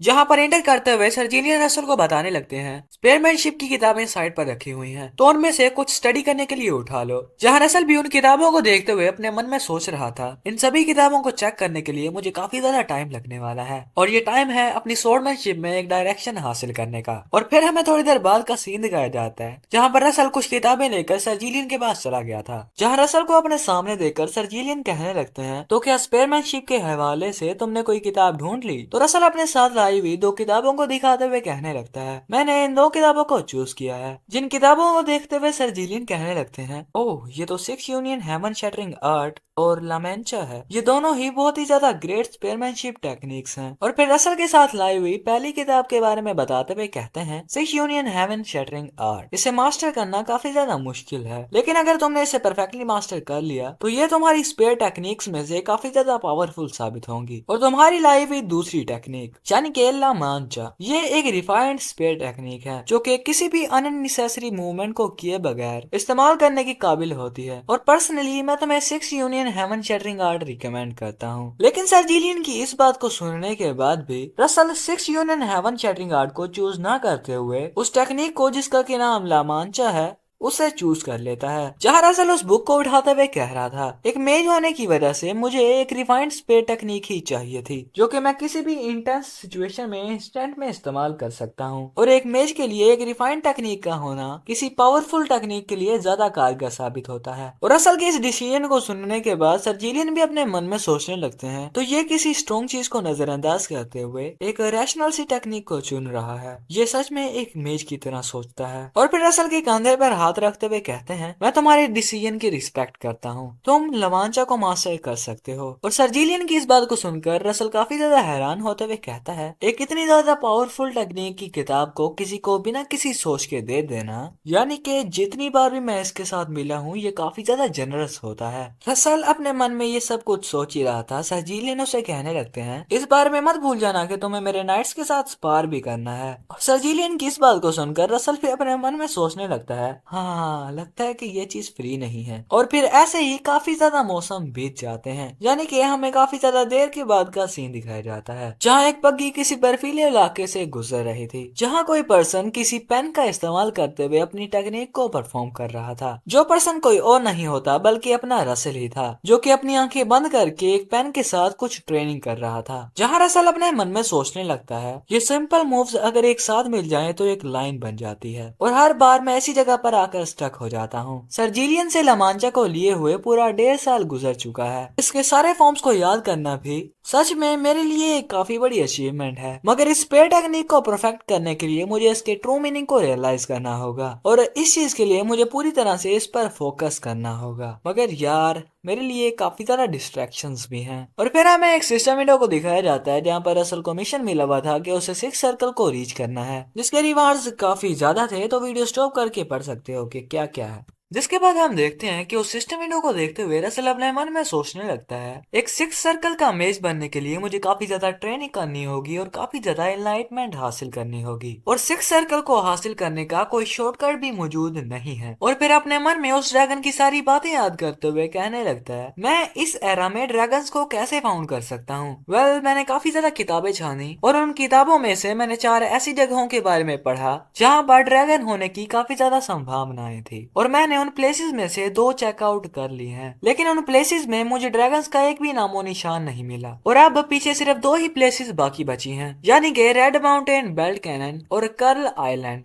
और कर्ल माउंटेन पर ड्रैगन होने की संभावनाएं सबसे ज्यादा हैं, मगर उस जगह को मेरे करंट लेवल पर एक्सप्लोर करना काफी ज्यादा डेंजरस हो सकता है, तो मुझे कर्ल आइलैंड के विजिट को तब तक के लिए पोस्टपोन करना होगा जब तक मैं सिक्स सर्कल का मेज नहीं बन जाता। यानी कि सबसे पहले मुझे रेड माउंटेन बेल्ट कैनन पर जाना होगा, जहाँ पर मुझे अंडरवर्ल्ड को भी विजिट करना होगा। और फिर हमें कुछ फ्लैशबैक को दिखाया जाता है जहाँ पर रसल मास्टर डारिया के सामने बैठा हुआ था, जहाँ मास्टर डारिया रसल को बता रही थी कि तुम इस बार अंडरवर्ल्ड को घूमने के लिए जाओगे। जहाँ अचानक से मास्टर डारिया काफी ज्यादा सीरियस होते हुए कहते हैं, अंडरवर्ल्ड ड्वार्फ का लैंड है और उस जगह पर ह्यूमंस आसानी से एंटर नहीं कर सकते। मास्टर डारिया की इस बात को सुनकर रसल उन्हें कहने लगता है, मुझे इस बारे में पता है। रसल की इस बात को सुनकर मास्टर डारिया फिर से रसल को बताने लगती हैं, तुम अंडरवर्ल्ड की तरफ जा ही रहे हो, वहाँ पर तुम वाइटी से भी मिल लेना, मेरा मतलब है कि white tower master. Master Daria की इस बात को सुनकर रसल थोड़ा सा हैरान होते हुए कहता है, व्हाइट टावर मास्टर? तो मास्टर डारिया रसल को बता रही थी, हाँ क्योंकि उसके अंदर half blood of fairy race है, तो वो तुम्हारी प्रॉब्लम के बारे में जरूर जानती होगी। और फिर हमें रसल को दिखाया जाता है जो कि व्हाइट टावर के सामने खड़ा हुआ था और मास्टर की इन बातों को याद करते हुए अपने मन में सोचने लगता है ड्वार्फ्स फेरी रेस का पार्ट है, यानी कि मास्टर की बात में कोई ना कोई पॉइंट तो था। और तभी अचानक से हमें किसी को दिखाया जाता है जो कि रसल पर हमला कर देता है, लेकिन रसल ने भी अपनी तरफ बढ़ते हुए उस हाथ को नोटिस कर लिया था। और यहाँ पर सीन कट होता है और हमें मास्टर को दिखाया जाता है जो कि हंसते हुए अपने मन में सोच रही थी, ओह हाँ, मैं रसल को ये चीज बताना तो भूल ही गई, शायद अब तक वो एक दूसरे से मिल चुके होंगे। और हमें दिखाया जाता है कि थोड़ी देर पहले वाला वो कोई अटैक नहीं था, बल्कि ब्रदर अल्सन से जो कि पीछे से आते हुए रसल को पकड़ देते हैं। जहाँ वो रसल को पकड़ते हुए कह रहे थे,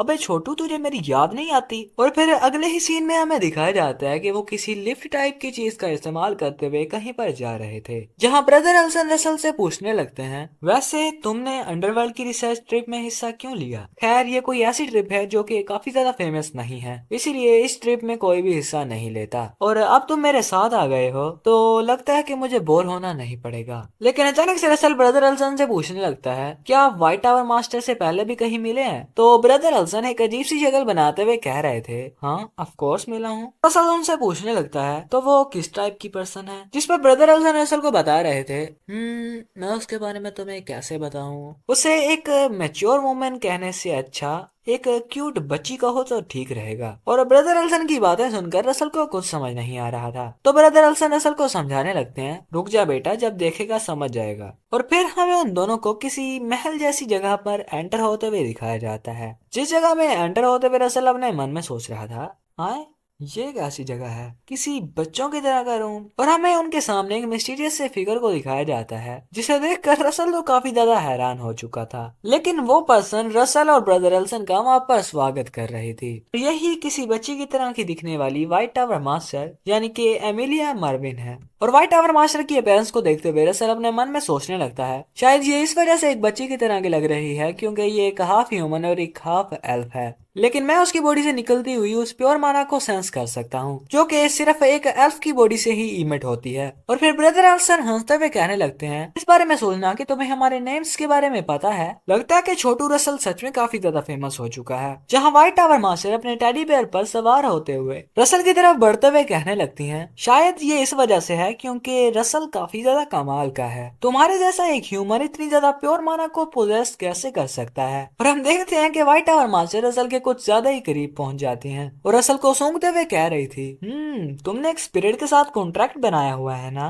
तो रसल भी मुस्कुराते हुए जवाब देता है, जी हाँ आपने सही समझा। और इसी के साथ साथ वो अपने मन में सोच रहा था कि आज से पहले किसी ने भी इस चीज को नोटिस नहीं किया था। और फिर से व्हाइट टावर मास्टर रसल को कह रही थी, क्या तुम उस स्पिरिट को समन कर सकते हो जिसके साथ कि तुमने कॉन्ट्रैक्ट बनाया हुआ है? तो रसल व्हाइट टावर मास्टर को कहता है, लेकिन क्यों? रसल की इस बात को सुनकर व्हाइट टावर मास्टर सीरियस होते हुए कहती हैं, तुम अंडरवर्ल्ड में जाना नहीं चाहते? यानी कि जिस जगह पर तुम जाना चाहते हो उस जगह पर पहुंचने के लिए तुम्हें इतना ज्यादा लकी होना पड़ेगा कि तुम किसी हिडन पोर्टल को तलाश कर पाओ, या फिर कोई ऐसा मैप फाउंड कर पाओ जिसके अंदर वो पोर्टल मार्क्ड हो, या फिर किसी टाइप का आर्टिफैक्ट जो कि उस पोर्टल को ढूंढ पाए। व्हाइट टावर मास्टर की ये सारी बातें सुनने के बाद रसल उन्हें कहने लगता है, तो आपके कहने का मतलब ये है कि हमारे पास वो 3 चीजें ना होने की वजह से हमें उस हिडन पोर्टल को तलाश करने के लिए एक स्पिरिट की जरूरत है। ये कहते कहते रसल पेपर को समन कर लेता है, जिसे पहले तो व्हाइट टावर मास्टर थोड़ी देर के लिए घूरती है और फिर अचानक से पेपर को पकड़ते हुए कह रही थी, ये काफी ज्यादा क्यूट है, प्लस ये एक इंटरमीडिएट ग्रेड स्पिरिट है और ये एक म्यूटेंट भी है, वैसे तुम्हारा नाम क्या है? तो पेपर जिसे कि उसकी बातों का कुछ समझ नहीं आ रहा था वो अपनी ही भाषा में कहता है, क्वाड। और फिर दूसरी तरफ हमें आर्कड्यूक की तरफ का सीन दिखाया जाता है जहाँ पर वो एक मिनी ट्री की शाखें काट रहे थे, जहाँ अचानक से वो उस मिनी ट्री की ब्रांचेस को काटते काटते अपने पास ही पड़ी हुई उस खोपड़ी को कहने लगता है, मुझे लगा था कि तुम्हारे पास थोड़े से मैनर होंगे लेकिन नहीं। वैसे मैं पूछ सकता हूँ कि यहाँ पर क्या लेने आए हो, वो भी इस टाइम? मेरा मतलब है कि चेरोन तुम यहाँ पर क्या लेने के लिए आए हो? शायद चेरोन इस खोपड़ी का नाम है लेकिन मैं इसे खोपड़ी ही कहूंगा। आर्कड्यूक की सारी बातें सुनने के बाद वो खोपड़ी उन्हें कहने लगती है, मैं इस जगह पर इसलिए आया हूँ क्योंकि ये कॉन्ट्रैक्ट का दिन है। हेप्नोस जिसके साथ तुम्हारा पहले कॉन्ट्रैक्ट हुआ था वो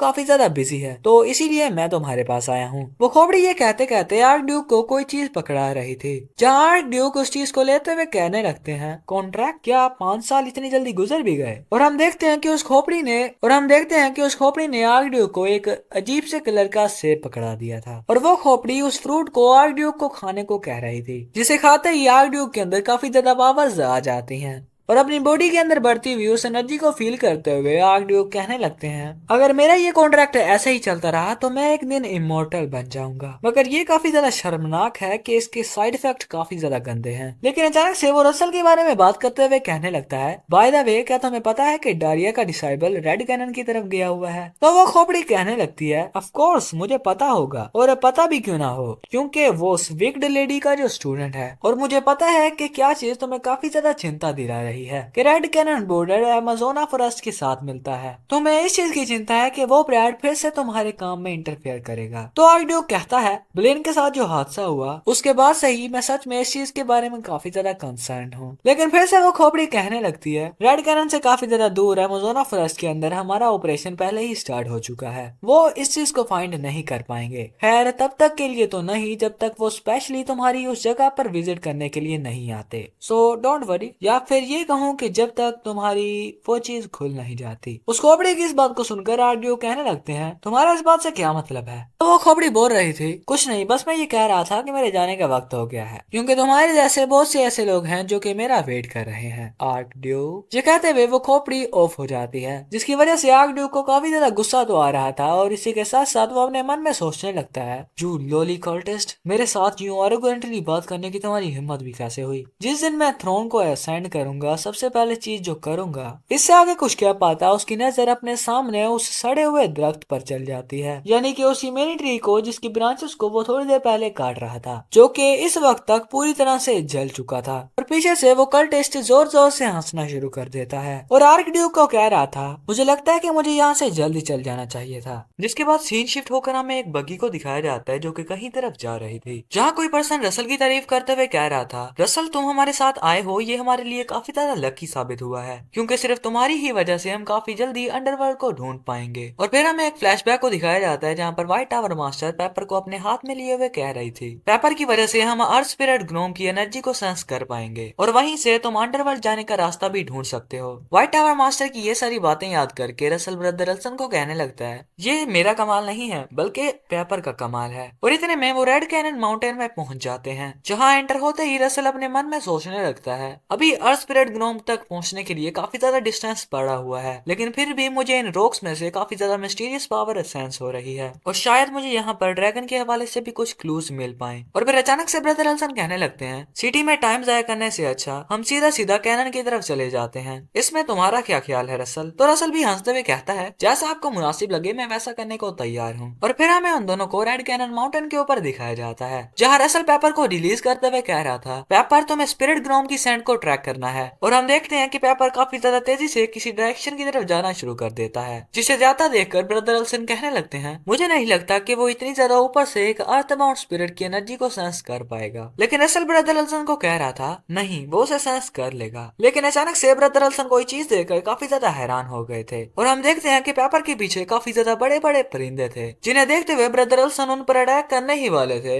मगर रसल उन्हें रोकते हुए कहने लगता है, वो हमें कुछ ना करने को कह रहा है। रसल की इस बात को सुनकर ब्रदर रल्सन थोड़ा सा हैरान होते हुए कहते हैं, ना करने को कह रहा है? लेकिन कौन कह रहा है? पेपर कह रहा है। लेकिन वो ईगल्स एक एडवांस ग्रेड फ्लाइंग मॉन्स्टर्स हैं, जो कि एक ऑर्क को भी मार सकते हैं। और ऊपर की तरफ हमें पेपर को दिखाया जाता है, जो कि अपनी पावर्स को चार्ज करते हुए काफी आसानी से एक ईगल को मार भी देता है। और पेपर के इस कारनामे को देखकर रसल काफी ज्यादा खुश और ब्रदर रल्सन काफी ज्यादा हैरान हो जाते हैं। लेकिन ऊपर की तरफ पेपर अपने मुंह में काफी ज्यादा फायर एनर्जी चार्ज करते हुए उन बाकी के बचे हुए ईगल्स पर छोड़ देता है, जिसकी जिसकी वजह से उनका सीख कबाब बन गया था। और उन ईगल्स को खत्म करने के बाद अचानक से ही पेपर को कुछ फील होता है, जिस पर वो रसल को अपनी ही लैंग्वेज में कुछ बताना शुरू कर देता है, जिसे सुनकर रसल कह रहा था लगता है कि उसने उस अर्थ ग्नोम की प्रेजेंस को फील कर लिया है। और फिर हमें उन दोनों को काफी ज्यादा छोटी छोटी गुफाओं के पास दिखाया जाता है, जहाँ पर चलते हुए ब्रदर एल्सन रसल को कहने लगते हैं, मैंने जहाँ तक नोटिस किया है यहाँ पर 300 से ज्यादा गुफाएं हैं। अगर हम इन सभी को इन्वेस्टिगेट करेंगे तो ऐसे ही हमारे रिसर्च का सारा टाइम जाया हो जाएगा और इस तरह हम अंडरवर्ल्ड पर नहीं पहुंच पाएंगे। तो इनसे अच्छा क्यों ना हम इन सभी गुफाओं को तोड़ दें। और ब्रदर एल्सन की इन सारी बातों को सुनते हुए रसल मुस्कुरा रहा था और फिर अचानक से पेपर एक गुफा की तरफ इशारा करते हुए गुर्राने लग जाता है। जिस गुफा के पास आते हुए ब्रदर एल्सन एक आर्टिफैक्ट का इस्तेमाल करता है, जिसे उन्होंने उसी गुफा के अंदर फेंक दिया था, जिसकी वजह से वहाँ पर थोड़ी सी रोशनी हो गई थी। और उस गुफा के अंदर का नजारा देखते हुए ब्रदर एल्सन कहने लगते हैं, ये केव कोई ऑर्डिनरी केव नहीं है, क्योंकि इसके अंदर ना कोई ह्यूमिडिटी है ना ही छोटे छोटे प्लांट्स हैं। और इस तरह की कैरेक्टरिस्टिक्स रखने वाली केव्स को कहा जाता है आर्टिफिशियल केव्स। ब्रदर एल्सन की ये सारी बातें सुनने के बाद रसल सोचते हुए कहने लगता है, आर्टिफिशियल केव्स एंट्रेंस को हाइड करने के लिए बनाई जाती हैं, तो इसका मतलब है कि इस केव्स के अंदर काफी ज्यादा ट्रैप्स होंगे। और रसल को इतना ज्यादा सोचता देखकर ब्रदर एल्सन उसको सहलाते हुए कहते हैं, तुम इतना क्यों सोच रहे हो? अगर इस केव के अंदर ट्रैप्स हैं तो फिर तुम अंदर नहीं जाओगे। ब्रदर एल्सन की ये बात सुनकर रसल मुस्कुराते हुए कहता है, अगर ऐसा है तो मुझे तो फिर काफी ज्यादा एक्साइटमेंट हो रही है कि उन ड्वार्फ ने इस केव के अंदर कितने ज्यादा ट्रैप्स लगाए हुए हैं। और फिर अगले ही सीन में हमें ब्रदर एल्सन और रसल को काफी ज्यादा तेजी से उस केव में भागते हुए दिखाया जाता है, जहाँ काफी ज्यादा तेजी से भागते हुए ब्रदर एल्सन कह रहे थे, डैम इट, उन ड्वार्फ्स ने कितने ज्यादा ट्रैप्स लगाए हुए हैं। तो रसल भी भागते हुए उन्हें जवाब देता है, अब तक तो हम 15 ट्रैप्स को डोज कर चुके हैं। और रसल की इस बात को सुनकर ब्रदर एल्सन उन ड्वार्फ्स को गालियां दे रहे थे, जहाँ पीछे की तरफ रसल भी काफी ज्यादा तेजी से भागते हुए अपने मन में सोचने लगता है, मैंने सोचा था कि मैं अपनी मैजिक पावर का इस्तेमाल करते हुए इन ट्रैप्स को काफी ज्यादा आसानी से डिसमेंटल कर दूंगा, लेकिन इन ड्वार्फ्स ने यहाँ पर माना कंट्रोल डिवाइसेस लगवाई हुई हैं और किसी एक जगह पर नहीं लगाई, पूरी की पूरी केव में लगाई हुई है। मेरे पास कोई और चॉइस नहीं है, मुझे ड्रैगोनिफिकेशन पावर का इस्तेमाल करना ही होगा। रसल अपने मन में ये सब कुछ सोच ही रहा था, अचानक से उसे कुछ माना सेंस होती है, जिसे सेंस करके रसल वहीं पर रुक जाता है। और रसल को यूं रुकता देखकर ब्रदर एल्सन उसे भागने का बता रहे थे। और फिर अचानक से रसल अपनी ब्लेज लॉन्च का इस्तेमाल करते हुए अपने मन में सोचने लगता है, बेशक उन्होंने पूरी केव में माना कंट्रोल डिवाइसेस लगाई हुई हैं, लेकिन फिर भी उन माना कंट्रोल डिवाइसेस के होने के बावजूद भी कुछ गैप्स तो बच जाते हैं, जिसके थ्रू माना ट्रेवल कर सकती है। अपने मन में ये कहते हुए रसल अपने साथ वाली दीवार को तोड़ देता है और उस वाल के परे हमें एक रैप गेट को दिखाया जाता है, जिस रैप गेट को देखते हुए रसल अपने मन में सोचने लगता है, नो मैटर कि ड्वार्फ की टेक्नोलॉजी कितनी ज्यादा एडवांस है, लेकिन स्पेस क्रॉसिंग करना माना के बिना इम्पॉसिबल है और इसी वजह से इस जगह पर कोई भी माना डिवाइस नहीं है। और उस रैप गेट को देखते हुए ब्रदर एल्सन रसल की तारीफ करते हुए कहते हैं, वेल डन, तुमने ड्वार्फ का वार्म गेट ढूंढ लिया है, मैं इस चीज को रिपोर्ट में मेंशन जरूर करूंगा। और फिर रसल और ब्रदर एल्सन उस रैप गेट का इस्तेमाल करते हुए अंडरग्राउंड सिटी में पहुंच जाते हैं और हम देखते हैं कि वो अंडरग्राउंड सिटी काफी ज्यादा बड़ी थी। जिस सिटी के अंदर एंटर करते हुए रसल अपने मन में सोचने लगता है, मैंने सोचा था कि ये एक छोटी सिटी होगी क्योंकि ये एक अंडरग्राउंड सिटी जो है, लेकिन यहाँ आकर तो मुझे पता चला है कि ये तो एंडीमियन रॉयल कैपिटल से भी एक बड़ी सिटी है। और रसल को वहाँ पर देखकर कोई पर्सन कहने लगता है, काफी देर हो गई थी, ह्यूमंस हमारी अंडरग्राउंड सिटी में नहीं आए थे। और रसल को ये बात कहने वाले दो ड्वार्फ थे, जिनमें से एक ओल्डर ड्वार्फ कहने लगता है, ह्यूमंस के लिए हमारे वार्प गेट को ढूंढना काफी ज्यादा मुश्किल होता है, क्या तुम्हारे पास रैप गेट का कोई मैप था या फिर तुमने किसी स्पिरिट के साथ कॉन्ट्रैक्ट किया हुआ है, लेकिन जो भी हो तुम हमारे यहाँ आए हो तो तुम हमारे मेहमान हुए। और फिर से दूसरा ड्वार्फ कहने लगता है, अगर तुम सिटी के अंदर जाना चाहते हो तो हमें फॉलो कर सकते हो, हम तुम्हें एटलीस्ट कुछ चीजों के बारे में बता देंगे और हमारे साथ फिरने से तुम्हें महसूस होगा कि हमारी अंडरवर्ल्ड सिटी काफी ज्यादा इंटरेस्टिंग है। और उन छोटे छोटे ड्वार्फ्स को देखकर रसल भी काफी ज्यादा हैरान हो गया था और फिर काफी ज्यादा खुश होते हुए उनके साथ चलने को तैयार हो जाता है। और फिर थोड़ी देर बाद वो ड्वार्फ अपनी अंडरग्राउंड सिटी की काफी ज्यादा तारीफें करना शुरू कर देते हैं, जहाँ वो रसल को अपने अंडरग्राउंड सिटी की अलग अलग चीजें दिखा रहे थे, जिन्हें देखकर ऐसा लग रहा था कि वो रसल को सिटी घुमाने नहीं बल्कि अपने सामान का एडवर्टाइजमेंट करने के लिए आए हैं। और उन दोनों ड्वार्फ्स की इन हरकतों को देखकर रसल भी अपने मन में सोचने लगता है, मुझे ऐसा लग रहा है कि ये मुझे सिटी घुमाने नहीं बल्कि अपना सामान बेचने की कोशिश कर रहे हैं। और फिर हमें ब्रदर एल्सन को दिखाया जाता है, जो कि रसल को कह रहे थे, मुझे ड्वार्फ्स की मस्कुलर ट्रेनिंग पर फोकस करना है, इवन तो वैसे भी हम यहाँ पर रिसर्च करने आए थे, तो मैं अपने रास्ते जा रहा हूँ। ये कहते हुए ब्रदर एल्सन काफी तेजी से वहाँ से भाग जाते हैं, लेकिन पीछे से रसल उन्हें आवाजें लगा रहा था कि मुझे भी तुम्हारे साथ जाना है। और रसल भी उनके पीछे जाने ही वाला था, लेकिन पीछे से वो ड्वार्फ रसल को पकड़ लेता है और उसे अपने साथ खींच कर ले जा रहा था। जहाँ वो रसल को कहने लगता है तुम मेरे साथ चलो क्योंकि मैंने तुम्हें कोई चीजें दिखानी है। लेकिन तभी अचानक से रसल कुछ ऐसा देखता है जिसकी वजह से उसकी आंखें खुली की खुली रह गई थी। और रसल ने जो देखा वो एक बहुत बड़ा ड्रैगन था। खैर ड्रैगन नहीं, ड्रैगन की मूर्ति थी। और फिर रसल उस ड्वार्फ को कहने लगता है, खैर उस ड्वार्फ का नाम सर मिगी है। और फिर रसल सर मिगी को कहने लगता है लीजेंड्स का कहना है कि अंडरवर्ल्ड को 2 ड्रैगन्स ने ब्लेस किया था, क्या ये बात सच है? रसल की उस बात को सुनने के बाद सर मैगी रसल को बताने लगते हैं ये बात सच है। सिल्वर ड्रैगन जो कि आयरन और विंड को कंट्रोल कर पाता था, उसने हमें ब्लेसिंग ऑफ स्टील से नवाजा था। वाइल द फायर ड्रैगन जो कि आग पर राज करता था, उसने हमें ब्लेसिंग ऑफ फ्लेम से नवाजा था। सर मिगी की इस बात को सुनकर रसल कहने लगता है तो वो स्टैचू जरूर उन्हीं ड्रैगन में से एक का होगा। तो सर मिगी रसल को कहने लगते हैं हाँ, ये उस वक्त बनाया गया था जब फायर ड्रैगन ने हमें ब्लेसिंग ऑफ फ्लेम से नवाजा था। और ये भी कहा जाता है कि हजारों सालों पहले इस जगह पर ड्रैगन्स भी रहा करते थे। सर मिगी की इस बात को सुनने के बाद रसल अपने मन में सोचने लगता है अगर ड्रैगन सच में यहाँ पर रुके थे तो जरूर उनके कुछ ट्रेसेस यहाँ पर मिल सकते हैं। और फिर सर मिगी से पूछने लगता है क्या आउटसाइडर अल्टर में एंटर कर सकते हैं? तो सर मिगी रसल को बता रहे थे हाँ, मैं तुम्हें अवतार को दिखा सकता हूँ क्योंकि हमारे लिए ऑर्डर कोई मायने नहीं रखते। और फिर हमें थोड़ी देर बाद का सीन दिखाया जाता है जहाँ पर रसल और सर मिगी उसी मार्केट से होते हुए उस ड्रैगन अवतार की तरफ जा रहे थे। जहाँ रास्ते में सर मिगी कहने लगते हैं मैं तुम्हें फिर से कह रहा हूँ कि अंडरवर्ल्ड में सोल्ड किए जाने वाले वेपन्स ह्यूमंस के वेपन से ज्यादा कारगर होते हैं। यहाँ तक कि फेमस बीस्ट किंग कुलिल का वेपन भी हमारे एंसेस्टर के द्वारा ही बनाया गया था। और मार्केट से गुजरते हुए रसल अपने मन में सोच रहा था यहाँ पर तो ड्वार्फ्स के अलावा भी काफी ज्यादा और टाइप्स की स्पीशीज हैं और ये सारी फेरी रेस अमेज़ोना फॉरेस्ट से ही ताल्लुक रखती है। ये सभी लोग यहाँ पर आते हैं ताकि इक्विपमेंट्स का ट्रेड कर सकें। अचानक से पीछे से कोई रसल को सेवियर कह के पुकारता है और रसल को सेवियर पुकारने वाली जैसा कि हम सभी लोगों को पता है लेडी इलो थी। जहाँ वो रसल को कहने लगती है आपसे दोबारा मिलकर मुझे काफी ज्यादा खुशी हुई। और फिर अचानक से लेडी इलो के पीछे से कोई आते हुए कहने लगता है तो यही वो यंग मैन है जिसने इलो की मदद की थी। और हम देखते हैं कि ये बात कहने वाला व्हाइट एश ट्री का एक एल्डर था जो कि अपना इंट्रो देते हुए कहने लगता है मैं व्हाइट एश ट्री का एक एल्डर स्कान हूँ। ये कहते हुए वो रसल से हैंडशेक करता है जहाँ रसल भी उसे अपना इंट्रो दे रहा था। और रसल को देखते हुए एल्डर अपने मन में सोचने लगता है मैं काफी ज्यादा क्यूरियस था कि किस तरह के पर्सन ने इलो की मदद की थी। और इसके साथ यहाँ पर मिलकर मुझे ऐसा लग रहा है कि मैं किसी वोल्केनो के सामने खड़ा हुआ हूँ। इतनी ज्यादा प्योर माना एक ह्यूमन के अंदर कैसे हो सकती है? और फिर अचानक से रसल इलो से पूछने लगता है वैसे इलो तुम यहाँ पर करने क्या आई हो? तो इलो मुस्कुराते हुए रसल को बताने लगती है हम लोग यहाँ पर वेपन्स खरीदने के लिए आए हैं। तो रसल भी अपने मन में ये सोचते हुए अमन पसंद एल्व्स वेपन्स बाय कर रही हैं। रसल अपने मन में ये सोचते हुए इलो से पूछने लगता है आपकी ड्राइव के साथ कोई मसला हुआ है? तो इलो अचानक से काफी ज्यादा सीरियस होते हुए कहने लगती हैं वेल अमेज़ोना फॉरेस्ट के मॉन्स्टर्स काफी ज्यादा बारबेरियस हो गए हैं। और इलो की इस बात को सुनकर रसल काफी ज्यादा हैरान हो जाता है। और अभी भी इलो कह रही थी अगर मैंने सक्सेसफुली अपना ब्लड अवेकन कर लिया होता तो हमें इतनी ज्यादा दिक्कत का सामना ना करना पड़ता। और इलो के साथ आया हुआ एल्डर उसे तसल्ली देते हुए कहता है नहीं नहीं, ये तुम्हारा फाड़ नहीं है, इस बारे में मत सोचो। और इलो की इस बात को सुनकर पीछे की तरफ खड़ा रसल अपने मन में सोच रहा था इलो ने एक दफा बताया था कि उसके अंदर ग्रीन ड्रैगन का ब्लड है। और इस चीज को याद करके रसल इलो से पूछ लेता है इलो क्या व्हाइट एश ट्री ट्राइब के अंदर ड्रैगन्स के हवाले से कोई रिकॉर्ड्स हैं? रसल की इस बात को सुनकर इलो उससे माफी मांगते हुए कहती है आई एम सॉरी ड्रैगन्स के ब्लड को इनहेरिट करने के अलावा हमारे पास इस तरह का कोई रिकॉर्ड नहीं है। वैसे आप इस जगह पर कितनी देर के लिए रुक रहे हैं? क्योंकि अगर मुझे ड्रैगन्स के हवाले से हमारी ट्राइब के अंदर कुछ पता चला तो मैं आपको जरूर बताऊंगी। तो रसल भी मुस्कुराते हुए उसे बताने लगता है आपका इस चीज के लिए काफी ज्यादा शुक्रिया। वैसे मैं यहाँ पर कुछ 3 हफ्तों के लिए रुका हुआ हूँ।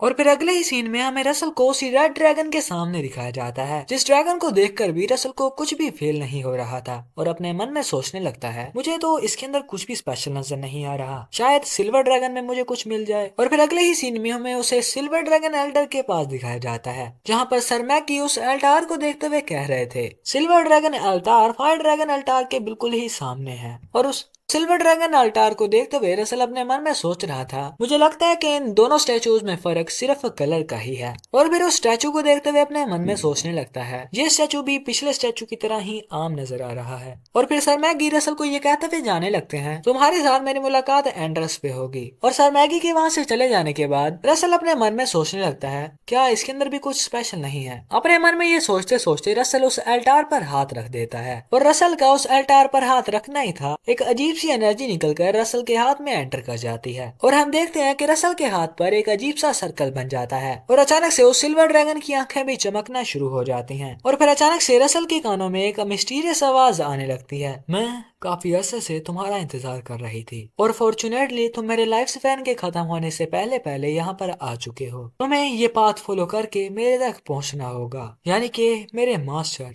Genesis of the dragon God.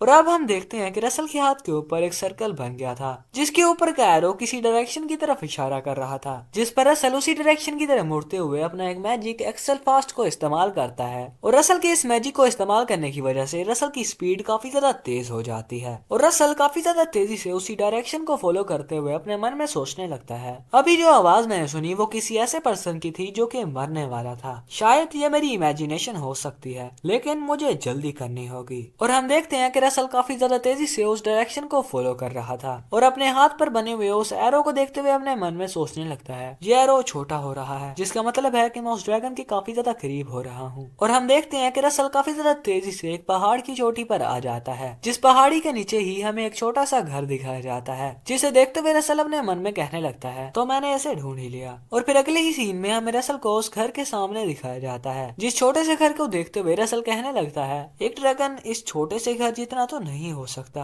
क्या ये असली पैसेज को छुपाने का कोई नया तरीका है। ये कहते कहते रसल उस घर का दरवाजा खोल लेता है, जिसके अंदर के नजारे को देखते हुए रसल कहने लगता है, हाँ मैं सही था। और हम देखते हैं कि वो बाहर से तो एक घर ही था लेकिन अंदर से वो एक बहुत बड़ी गुफा थी, जिस गुफा के अंदर भी एक और दरवाजा था, जिसकी तरफ बढ़ते हुए रसल कहने लगता है कि मैं सही था और क्या ये पहला गेट है। रसल ये सब कुछ कह ही रहा था, अचानक से वही मिस्टीरियस वॉइस रसल को कहती है, स्वागतम स्वागतम ड्रैगन्स के फ्यूचर मास्टर, तुम्हारा यहाँ पर स्वागत है। और हम देखते हैं कि अचानक से रसल के सामने वाला दरवाजा खुलना शुरू हो जाता है, जिस दरवाजे के परे से काफी ज्यादा रोशनी निकल रही थी और हमें रसल के सामने एक बहुत बड़े ड्रैगन को दिखाया जाता है, जो कि रसल को कहने लगता है, मैं आपसे काफी ज्यादा देर तक बातें करना चाहता हूँ लेकिन मेरे पास इतना टाइम नहीं है। उस ड्रैगन की इस बात को सुनकर रसल काफी ज्यादा हैरान होते हुए कहता है, क्या मतलब है तुम्हारा कि तुम्हारे पास टाइम नहीं है। रसल की इस बात को सुनकर वो ड्रैगन भी रसल को कहने लगता है, जिस तरह टाइम गुजरने से पत्थर रेत में बदल जाते हैं उसी तरह टाइम गुजरने से मेरी बॉडी और मेरी स्पिरिट काफी ज्यादा बूढ़ी हो चुकी है और बहुत जल्द मेरे एटर्नल रेस्ट का टाइम आ जाएगा। और वो ड्रैगन ये सब कुछ कहते हुए बिल्कुल भी सैड नहीं नजर आ रहा था, जिसे देखते हुए रसल भी अपने मन में सोचने लगता है, मौत को इतना काम तरीके से गले लगा लेना, क्या ये सिर्फ इसी वजह से है क्योंकि ड्रैगन रेस हजारों सालों तक जिंदा रहते हैं। लेकिन तभी अचानक से वो ड्रैगन रसल को कहने लगता है, मुझे जो ताकत तुम्हें देनी थी मैं वो तुम्हें देता हूँ। ये कहते हुए वो रसल को अपना एक सींग दे देता है, जो कि छोटा होते हुए रसल के हाथ में आ जाता है और रसल के हाथ में उस हॉर्न का आना ही था, रसल के सामने एक सिस्टम विंडो ओपन हो जाती है। तुमने सिल्वर ड्रैगन से एक न्यू पावर को इनहेरिट किया है, divine dragon king horn wind essence. और उस सिस्टम विंडो को देखते हुए रसल अपने मन में सोच रहा था, पहले फायर फिर लाइटनिंग और अब विंड, क्या ये सभी की सभी पावर्स इन्हीं हॉर्न्स में से आ रही हैं। मगर इस वक्त ये डिवाइन ड्रैगन किंग का हॉर्न क्यों है, क्योंकि पिछली बार मुझे एक फॉरगॉटन किंग का हॉर्न मिला था। ये कहते कहते रसल उस हॉर्न को अपने सब स्पेस पॉकेट में रख देता है, जिसे यूं करता देखकर वो ड्रैगन रसल को कह रहा था, यंग मास्टर क्या अपनी पावर्स के सक्सेशन को डिले कर रहे हैं। तो रसल उसके पास आते हुए कह रहा था, इस वक्त के लिए मेरे लिए कुछ और जरूरी है। ये कहते हुए रसल अपने मन में सोच रहा था, मुझे पहले जो हॉर्न्स मिले थे उनकी पावर्स की वजह से मेरी अंडरस्टैंडिंग्स एलिमेंट्स और माना में काफी ज्यादा बढ़ चुकी है, लेकिन इस बार के लिए मेरे लिए ये चीज ज्यादा जरूरी है कि पहले मुझे 6 सर्कल का मेज बनना होगा और फिर जाके इस पावर को एब्जॉर्ब करना होगा।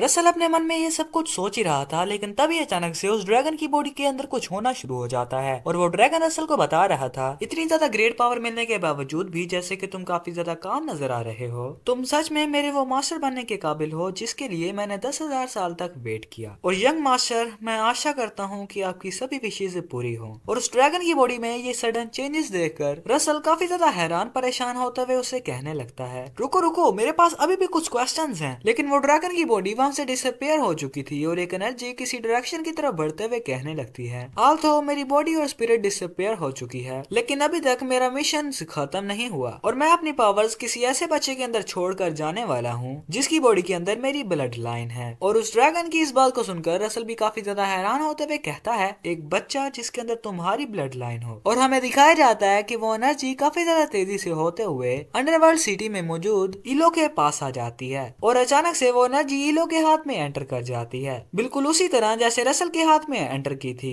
और उस एनर्जी का इलो की बॉडी में एंटर करना ही था, उसकी बॉडी में कुछ होना शुरू हो जाता है और इलो के कमरे में से काफी ज्यादा एनर्जी निकल रही थी। और फिर दूसरी तरफ हमें रसल को दिखाया जाता है जो कि दोबारा से अंडरवर्ल्ड की उस पोर्टल को इस्तेमाल करते हुए अंडरवर्ल्ड में पहुंच जाता है। और अंडरवर्ल्ड सिटी में आते हुए रसल काफी ज्यादा परेशान नजर आ रहा था और काफी ज्यादा डिसअपॉइंट होते हुए कह रहा था, मुझे यकीन नहीं आ रहा कि वो एक फर्स्ट एवर लीड जो कि मेरी आंखों के सामने ही थी, वो मेरी आंखों से इस तरह ओझल हो गई है कि जैसे वो ड्रैगन एग्जिस्ट ही नहीं करता था। रसल ये सब कुछ कह ही रहा था, लेकिन अचानक से उसे अपने सामने कोई नजर आता है जो कि कोई और नहीं बल्कि इलो ही थी। लेकिन इस वक्त तक वो अपने होश में नहीं थी और अपनी हुडी को उतारते हुए कह रही थी, मैं यानी कि एशियन ट्री ट्राइब की इलो अपने सामने खड़े ड्रैगन लॉर्ड को ग्रीट कर रही है। लेकिन इलो के सर पर उन हॉर्न्स को देखकर रसल काफी ज्यादा हैरान होते हुए उससे पूछने लगता है, इलो तुम्हारे सर पर वो क्या है? रसल काफी ज्यादा क्यूरियस होते हुए उससे ये सवाल पूछ ही रहा था, लेकिन तभी अचानक से इलो बेहोश हो जाती है, जिसे यूं बेहोश होता देखकर रसल काफी ज्यादा तेजी से इलो को पुकारता है।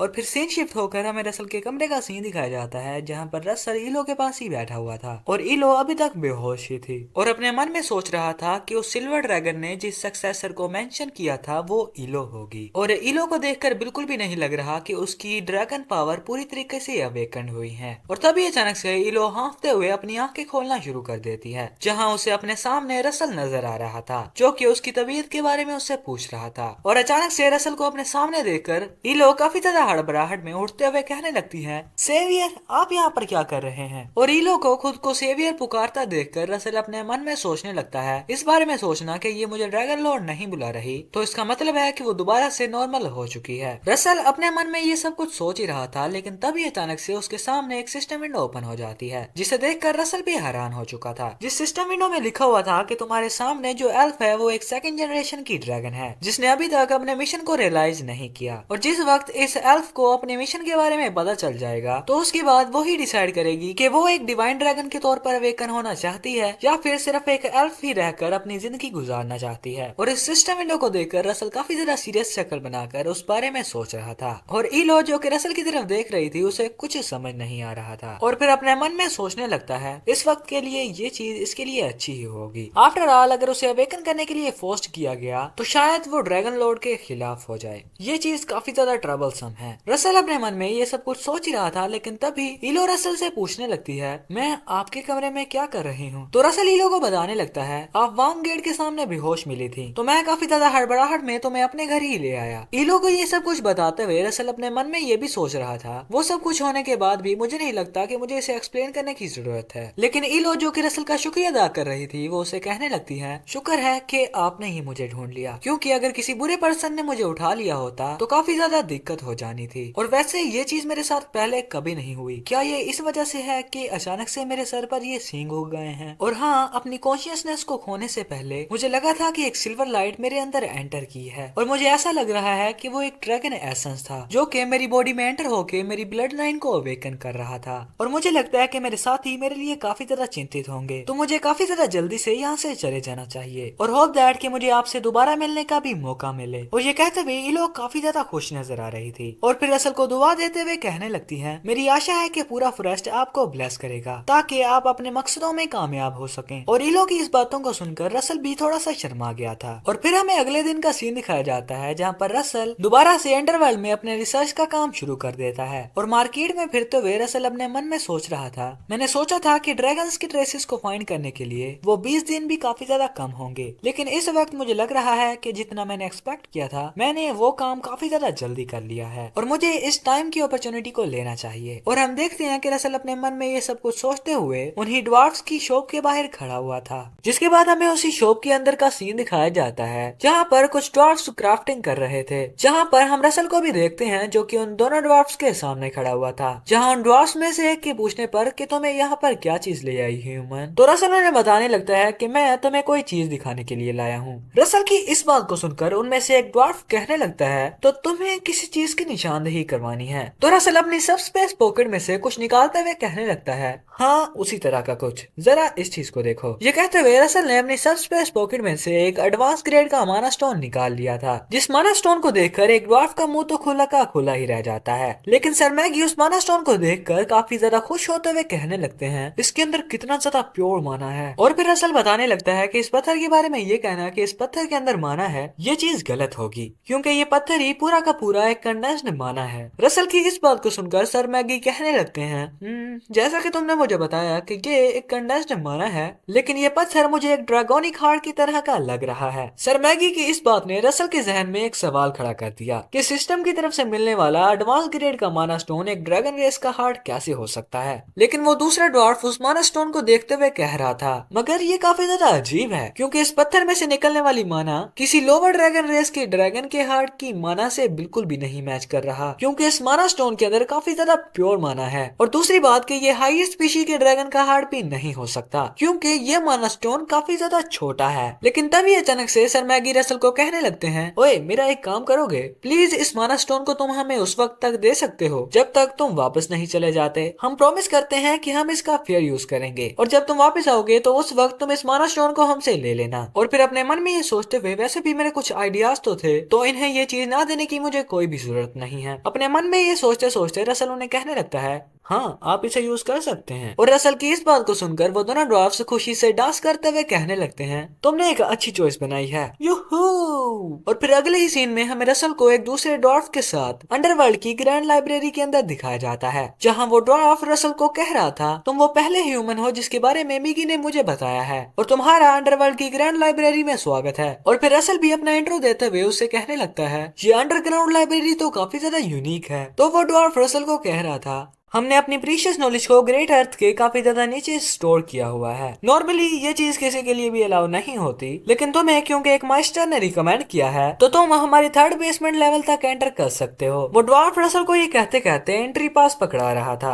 और फिर रसल हमें मास्टर के बारे में बताना शुरू कर देता है। ड्वार्फ के दरमियान जनरेशन के रिस्पेक्टफुल पर्सन को मास्टर कहा जाता है, और हजारों सालों में ये टाइटल काफी ज्यादा मुश्किल से किसी को मिलता है, और किसे पता था कि वो दोनों ड्वार्फ्स मास्टर्स होंगे। और हम देखते हैं कि रसल उन दोनों के बारे में सोचते हुए अपने मन ही मन में हंस रहा था। और फिर अगले ही सीन में हमें लाइब्रेरी के अंदर का सीन दिखाया जाता है, और वहाँ पर रसल अपने मन में सोच रहा होता है, इवन तो ये लाइब्रेरी अंडरग्राउंड है लेकिन काफी ज्यादा बड़ी है, और शायद आउटर वर्ल्ड की थ्योरीज से मुख्तलिफ यहाँ पर मुझे कुछ न्यू थ्योरीज भी मिल सकती हैं। और फ्लेम टावर की तरफ रिटर्न करने के लिए मेरे पास 19 दिन बचे हुए हैं, और मुझे इसी टाइम में 6 सर्कल के बैरियर को सरपास करना है। ये कहते हुए रसल अपनी पढ़ाई शुरू कर देता है, और देखते देखते वो 19 दिन काफी ज्यादा जल्दी गुजर जाते हैं। लेकिन रसल इतनी ज्यादा नॉलेज हासिल करने के बावजूद भी काफी ज्यादा मायूस नजर आ रहा था, और अपने मन में कहने लगता है, 6 सर्कल को रीच करना काफी ज्यादा मुश्किल होने वाला है। और फिर दोबारा से वो ड्वार्फ की शॉप में आ जाता है, और रसल को वहाँ पर देखकर सर मैगी रसल को कह रहे थे, स्मॉल ह्यूमन तुम तो वापस भी आ गए। सर मैगी की इस बात को सुनकर रसल उन्हें बताने लगता है, हाँ क्योंकि आज मैं आउटर वर्ल्ड में दोबारा जा रहा हूँ, तो मैं यहाँ पर अपनी उसी आइटम को वापस लेने आया हूँ जो कि आप दोनों ने मुझसे ली थी। और रसल की इस बात को सुनकर सर मैगी कह रहे थे,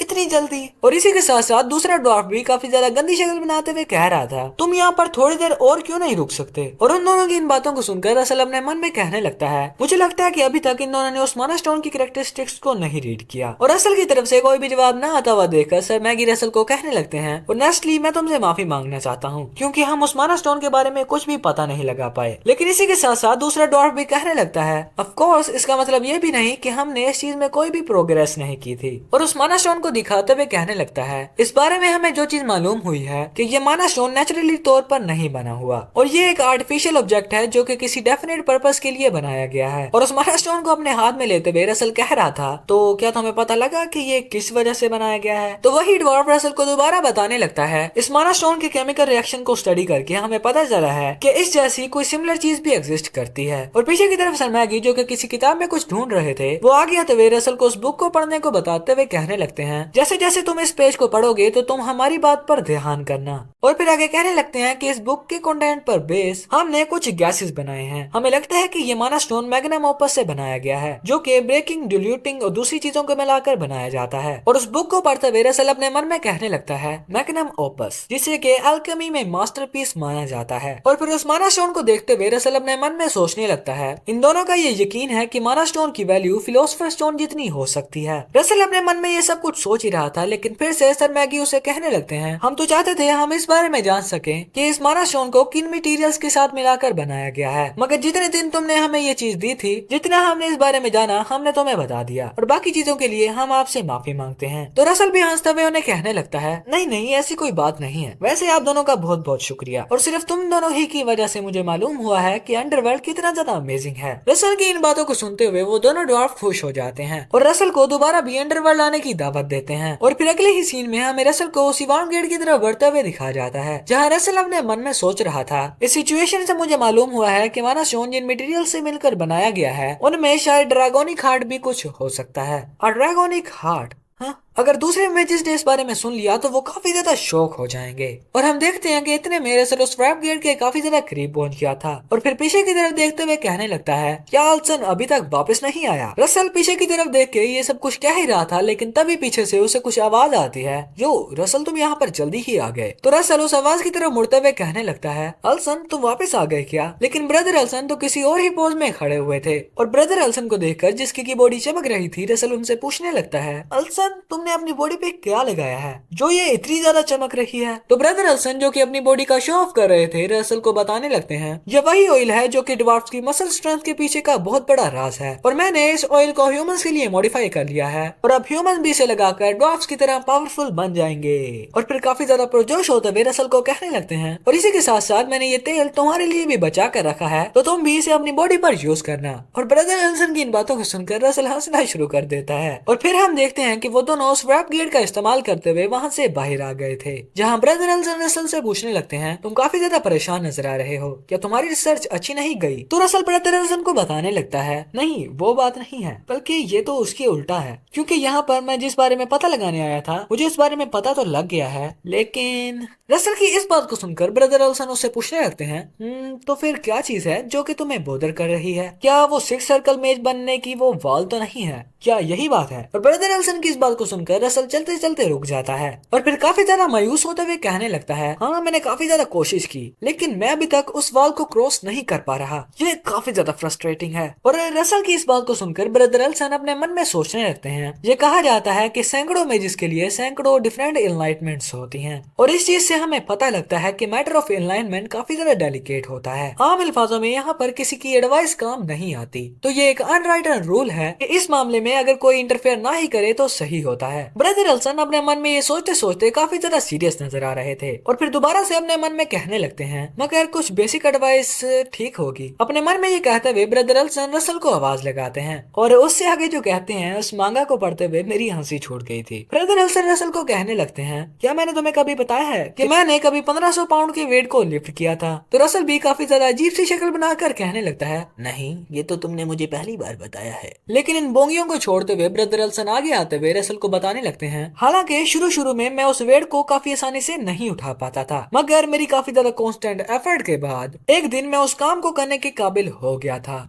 मेरा यकीन है कि एनलाइटमेंट मैजिक में बिल्कुल उसी तरह है कि अगर तुम हर रोज डेलिकेंटली तौर पर अपना काम करते रहोगे तो एक ना एक दिन सडनली तुम्हें एनलाइटमेंट हासिल हो जाएगी। और ब्रदर अल्सन की इन बातों ने रसल के दिमाग में काफी ज्यादा गहरा असर किया था और फिर ब्रदर अल्सन की तरफ देखते हुए कहने लगता है, वन डे सडनली, हाँ ये सही तो कह रहा है, मुझे इतना ज्यादा इम्पेशेंट नहीं होना चाहिए था क्योंकि मैं पिछले कुछ महीने में काफी ज्यादा सिग्निफिकेंट तौर पर बढ़ रहा हूँ। लेकिन तभी अचानक से ब्रदर अल्सन रसल को कहने लगता है, अरे जरा सनसेट को तो देखो, जितनी बार भी मैं सनसेट को देखता हूँ तो हर बार ये चीज मुझे काफी ज्यादा खुशी दिलाती है। और उस सनसेट को होता हुआ देखकर रसल अपने मन में सोच रहा था, सनसेट की लाइट अर्थ और स्काई की बाउंड्री को ब्लर कर देती है, और अब तक मैंने जो चीज पढ़ा और रियलाइज किया है और ब्रिक बाय ब्रिक करके जो मैंने वॉल तैयार की है, और मुझे लगता है कि उस वॉल के पीछे एक बहुत बड़ी अलाइनमेंट मेरा वेट कर रही है। ये कहते हुए रसल अपने मन में वो सारी की सारी जर्नी रिकॉल कर लेता है और आखिरकार रसल अपनी सिक्स सर्कल की वॉल को ब्रेक करके आगे बढ़ जाता है। और फिर अगले ही सीन में हमें रसल के कॉन्शियस माइंड का सीन दिखाया जाता है जहाँ पर रसल अभी भी अपने मन में सोच रहा होता है, क्या ये मेरा इनर माइंड है? क्योंकि अब तक मैंने जो चीजें भी सीखी हैं वो यहाँ पर फार्मूलास की बेस में मौजूद हैं। और फिर हमें रसल के कॉन्शियस माइंड में वही सूरज को उगते हुए दिखाया जाता है जिस सन की तरफ से काफी ज्यादा फायर एनर्जी निकल रही थी, जहाँ रसल कहने लगता है द बर्निंग रेड सनसेट। अगर मैं इसमें एक फार्मूला ऐड कर दूं, और जहाँ रसल अपने कॉन्शियस माइंड में ये सब कुछ कर रहा था तो बाहर की तरफ हमें दिखाया जाता है जहाँ रसल अपना हाथ ऊपर करके खड़ा हुआ था, जहाँ रसल का न्यू ओरिजिन ओरिजिन फॉलिंग सन तैयार हो जाता है, जो कि एक बहुत बड़े सूरज की तरह था और रसल के इस अटैक की वजह से एक पूरी की पूरी सिटी भी बर्बाद हो सकती थी। लेकिन इससे पहले कि रसल उस स्पेल का इस्तेमाल करते हुए कुछ भी बड़ा कर पाता, ब्रदर अल्सन रसल के हाथ को पकड़ लेते हैं और रसल को देखते हुए काफी ज्यादा गुस्से में कहने लगते हैं, क्या तुम इस पूरे कैनन को जलाना चाहते हो? और फिर अपने एक मैजिक स्लीप का इस्तेमाल करते हुए रसल को सुला देते हैं। जहाँ वो रसल को पकड़े हुए कह रहे थे, मैंने इसे अलाइनमेंट के बारे में कहा था कि वो काफी ज्यादा अचानक से आ जाती है, लेकिन इतनी ज्यादा अचानक, ये तो बेईमानी है। और फिर काफी ज्यादा खुश होते हुए कहने लगते हैं, और इस बच्चे का सिक्स सर्कल पर ब्रेक थ्रू करना पूरे के पूरे एकेडमिक वर्ल्ड में एक बहुत बड़ा भूचाल ले आएगा। द यंगेस्ट सिक्स सर्कल मेज एवर। और इसी के साथ हमें कुछ सिस्टम विंडोज को दिखाया जाता है, जहाँ पर रसल को नोटिफिकेशन आए हुए थे कि आप सिक्स सर्कल पर ब्रेक थ्रू कर गए हैं। क्योंकि ये भी रसल का एक मिशन ही था, तो रसल को काफी ज्यादा क्रियर रिवार्ड्स मिल जाते हैं। और एक दूसरी सिस्टम विंडो में आया हुआ था, आपको एक अननोन चीज भी रिवार्ड के तौर पर दी जा रही है।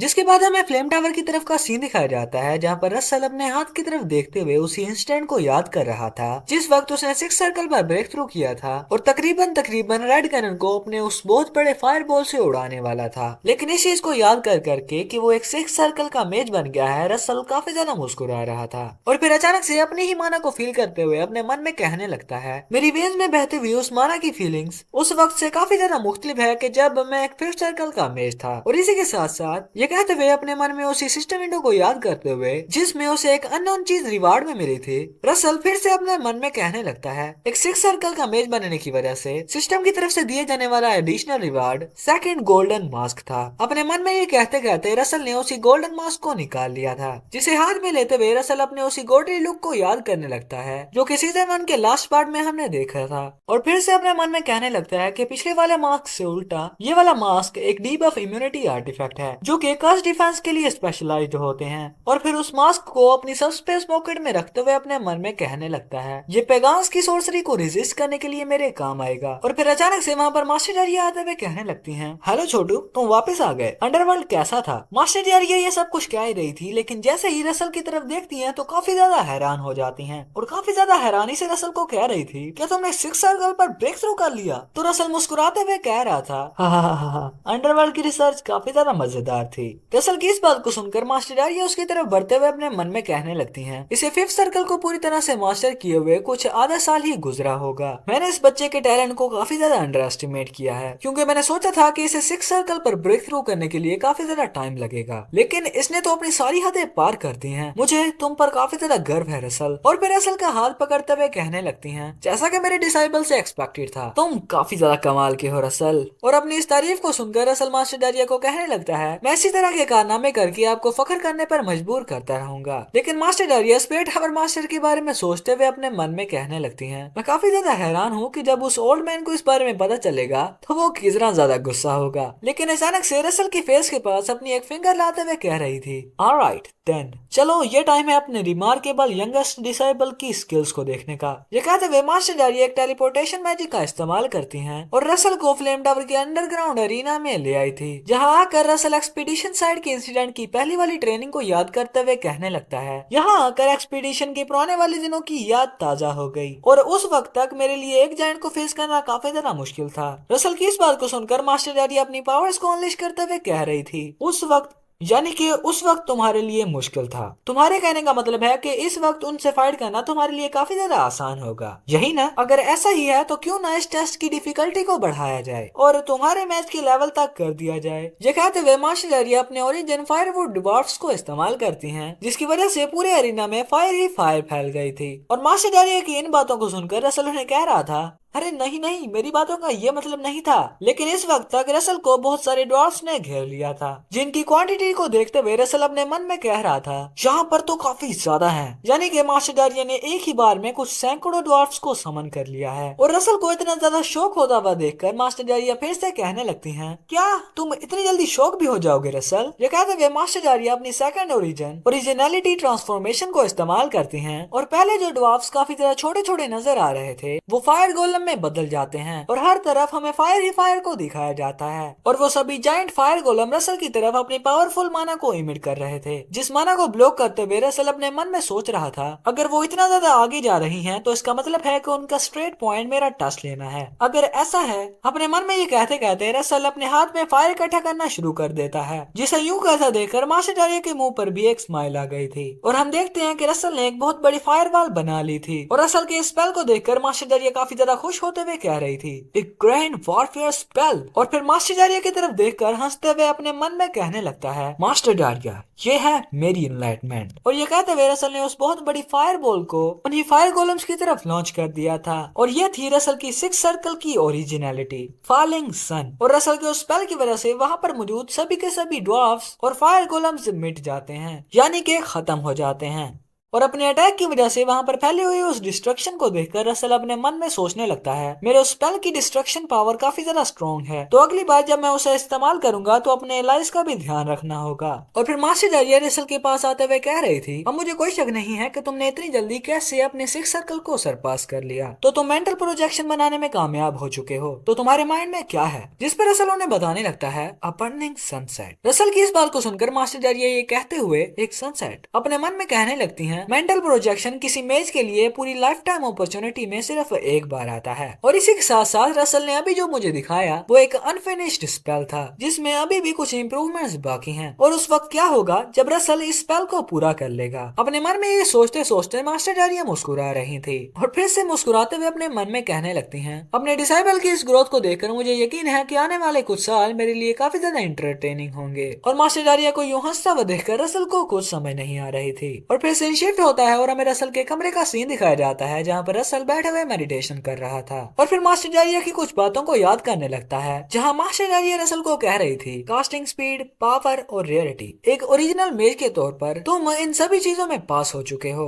और अब ऑफिशियली मैं एसोसिएशन के साथ तुम्हारी सर्कल अचीवमेंट रजिस्ट्रेशन करवा सकती हूँ। मास्टर जारिया की इन बातों को याद करते हुए रसल अपने मन में कहने लगता है, इसका मतलब है कि मास्टर जारिया ने मुझे एक्नॉलेज कर दिया है, तो अब मेरा अगला टास्क ये है। ये कहते हुए रसल ने अपनी सबस्पेस पॉकेट में से सारे के सारे माना स्टोन्स और सिल्वर ड्रैगन की तरफ से मिला हुआ वही हॉर्न ने निकाल लिया था, जिसमें रसल के लिए विंड एसेंस की इनहेरिटेंस थी। जिन माना स्टोन्स को देखते हुए रसल फिर से अपने मन में कहने लगता है, शुक्र है मैंने पहले ही वेकेशन के लिए एप्लीकेशन दे दी थी, क्योंकि इन सभी चीजों को एब्जॉर्ब करने के लिए मुझे काफी ज्यादा टाइम लगने वाला था। ये कहते हुए रसल उसी हॉर्न को उठा लेता है और उस विंड एसेंस वाले हॉर्न को अपनी छाती में घुसाते हुए कह रहा था, ये टाइम खाने का है। और फिर इसी तरह काफी ज्यादा दिन गुजर जाते हैं, यानी कि शाम होती है, दिन होता है, फिर रात होती है, फिर दिन हो जाता है, यानी कि सिंपल वर्डिंग में काफी ज्यादा टाइम गुजर जाता है। और फिर सीधा हमें एक सिस्टम विंडो को दिखाया जाता है जिसमें लिखा हुआ था कि absorbing the divine dragon Kings horn wind essence. और हम देखते हैं कि रसल एयर में फ्लोट कर रहा था और उसके इर्द गिर्द काफी ज्यादा विंड एनर्जी घूम रही थी। और फिर से कुछ सिस्टम विंडोज आना शुरू हो जाती हैं कि तुमने डिवाइन ड्रैगन किंग के हॉर्न को लिमिट तक एब्सॉर्ब कर लिया है और तुम्हारी लेटेंट पावर की वजह से तुम्हारी माना एब्सॉर्बेबल लिमिट को बढ़ा रही है और ये लेटेंट पावर अवेकनिंग के वक्त तुम्हारे लिए काफी ज्यादा काम आने वाली है। और फिर से एक सिस्टम विंडो दिखाया जाता है जिसमें लिखा हुआ था कि आपकी एडवांस ग्रेड की विंड एट्रीब्यूट की अंडरस्टैंडिंग ग्रेटली इंप्रूव्ड हुई है। और फिर रसल उस सारी पावर को एब्सॉर्ब करते हुए जमीन पर आ जाता है, जहाँ रसल काफी ज्यादा सीरियस होते हुए अपने मन में सोचने लगता है, विंड एट्रीब्यूट में मेरी अंडरस्टैंडिंग इंप्रूव तो हुई है, लेकिन इसका रैंक क्यों नहीं बढ़ा?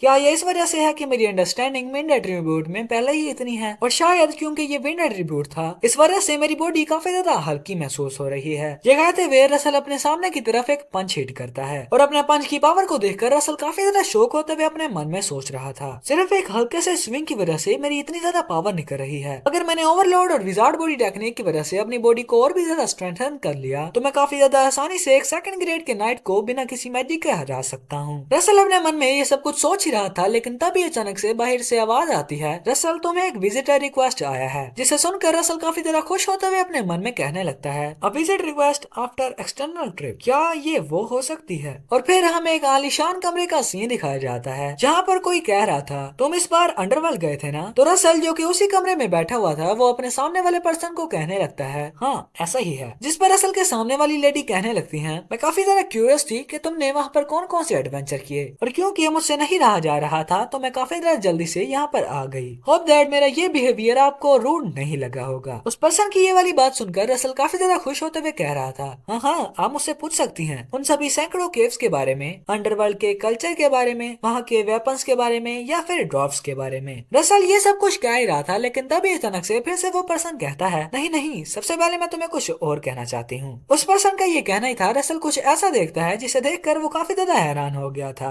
और हम देखते हैं कि रसल के सामने एक सिस्टम विंडो पॉपअप हो गई थी, जिसमें रसल को एक मिशन मिला था, response to the princess heart, कि प्रिंसेस हिकेट रेथमोस काफी ज्यादा देर से तुम्हारे आंसर का वेट कर रही हैं, और अब ये टाइम है कि तुम उनकी फीलिंग्स का जवाब दो। और भाई इस मिशन का रिवार्ड भी था 2 इंटरमीडिएट ग्रेड के माना stones, a pair of arrows and Sikes rings. और हम देखते हैं कि रसल के सामने वाली लेडी कोई और नहीं बल्कि प्रिंसेस हिकेट रेथमोस ही थी, जो कि काफी तरह शर्माते हुए रसल को कहने लगती हैं, सर रसल, आपने अपने मिशन के दौरान मुझे याद किया था क्या? और अपने सामने की सिस्टम विंडो को देखते हुए रसल कह रहा था अपने मन ही मन में, क्या ये भी एक मिशन है? और इसी के साथ हमारा ये पार्ट यहीं पर खत्म हो जाता है।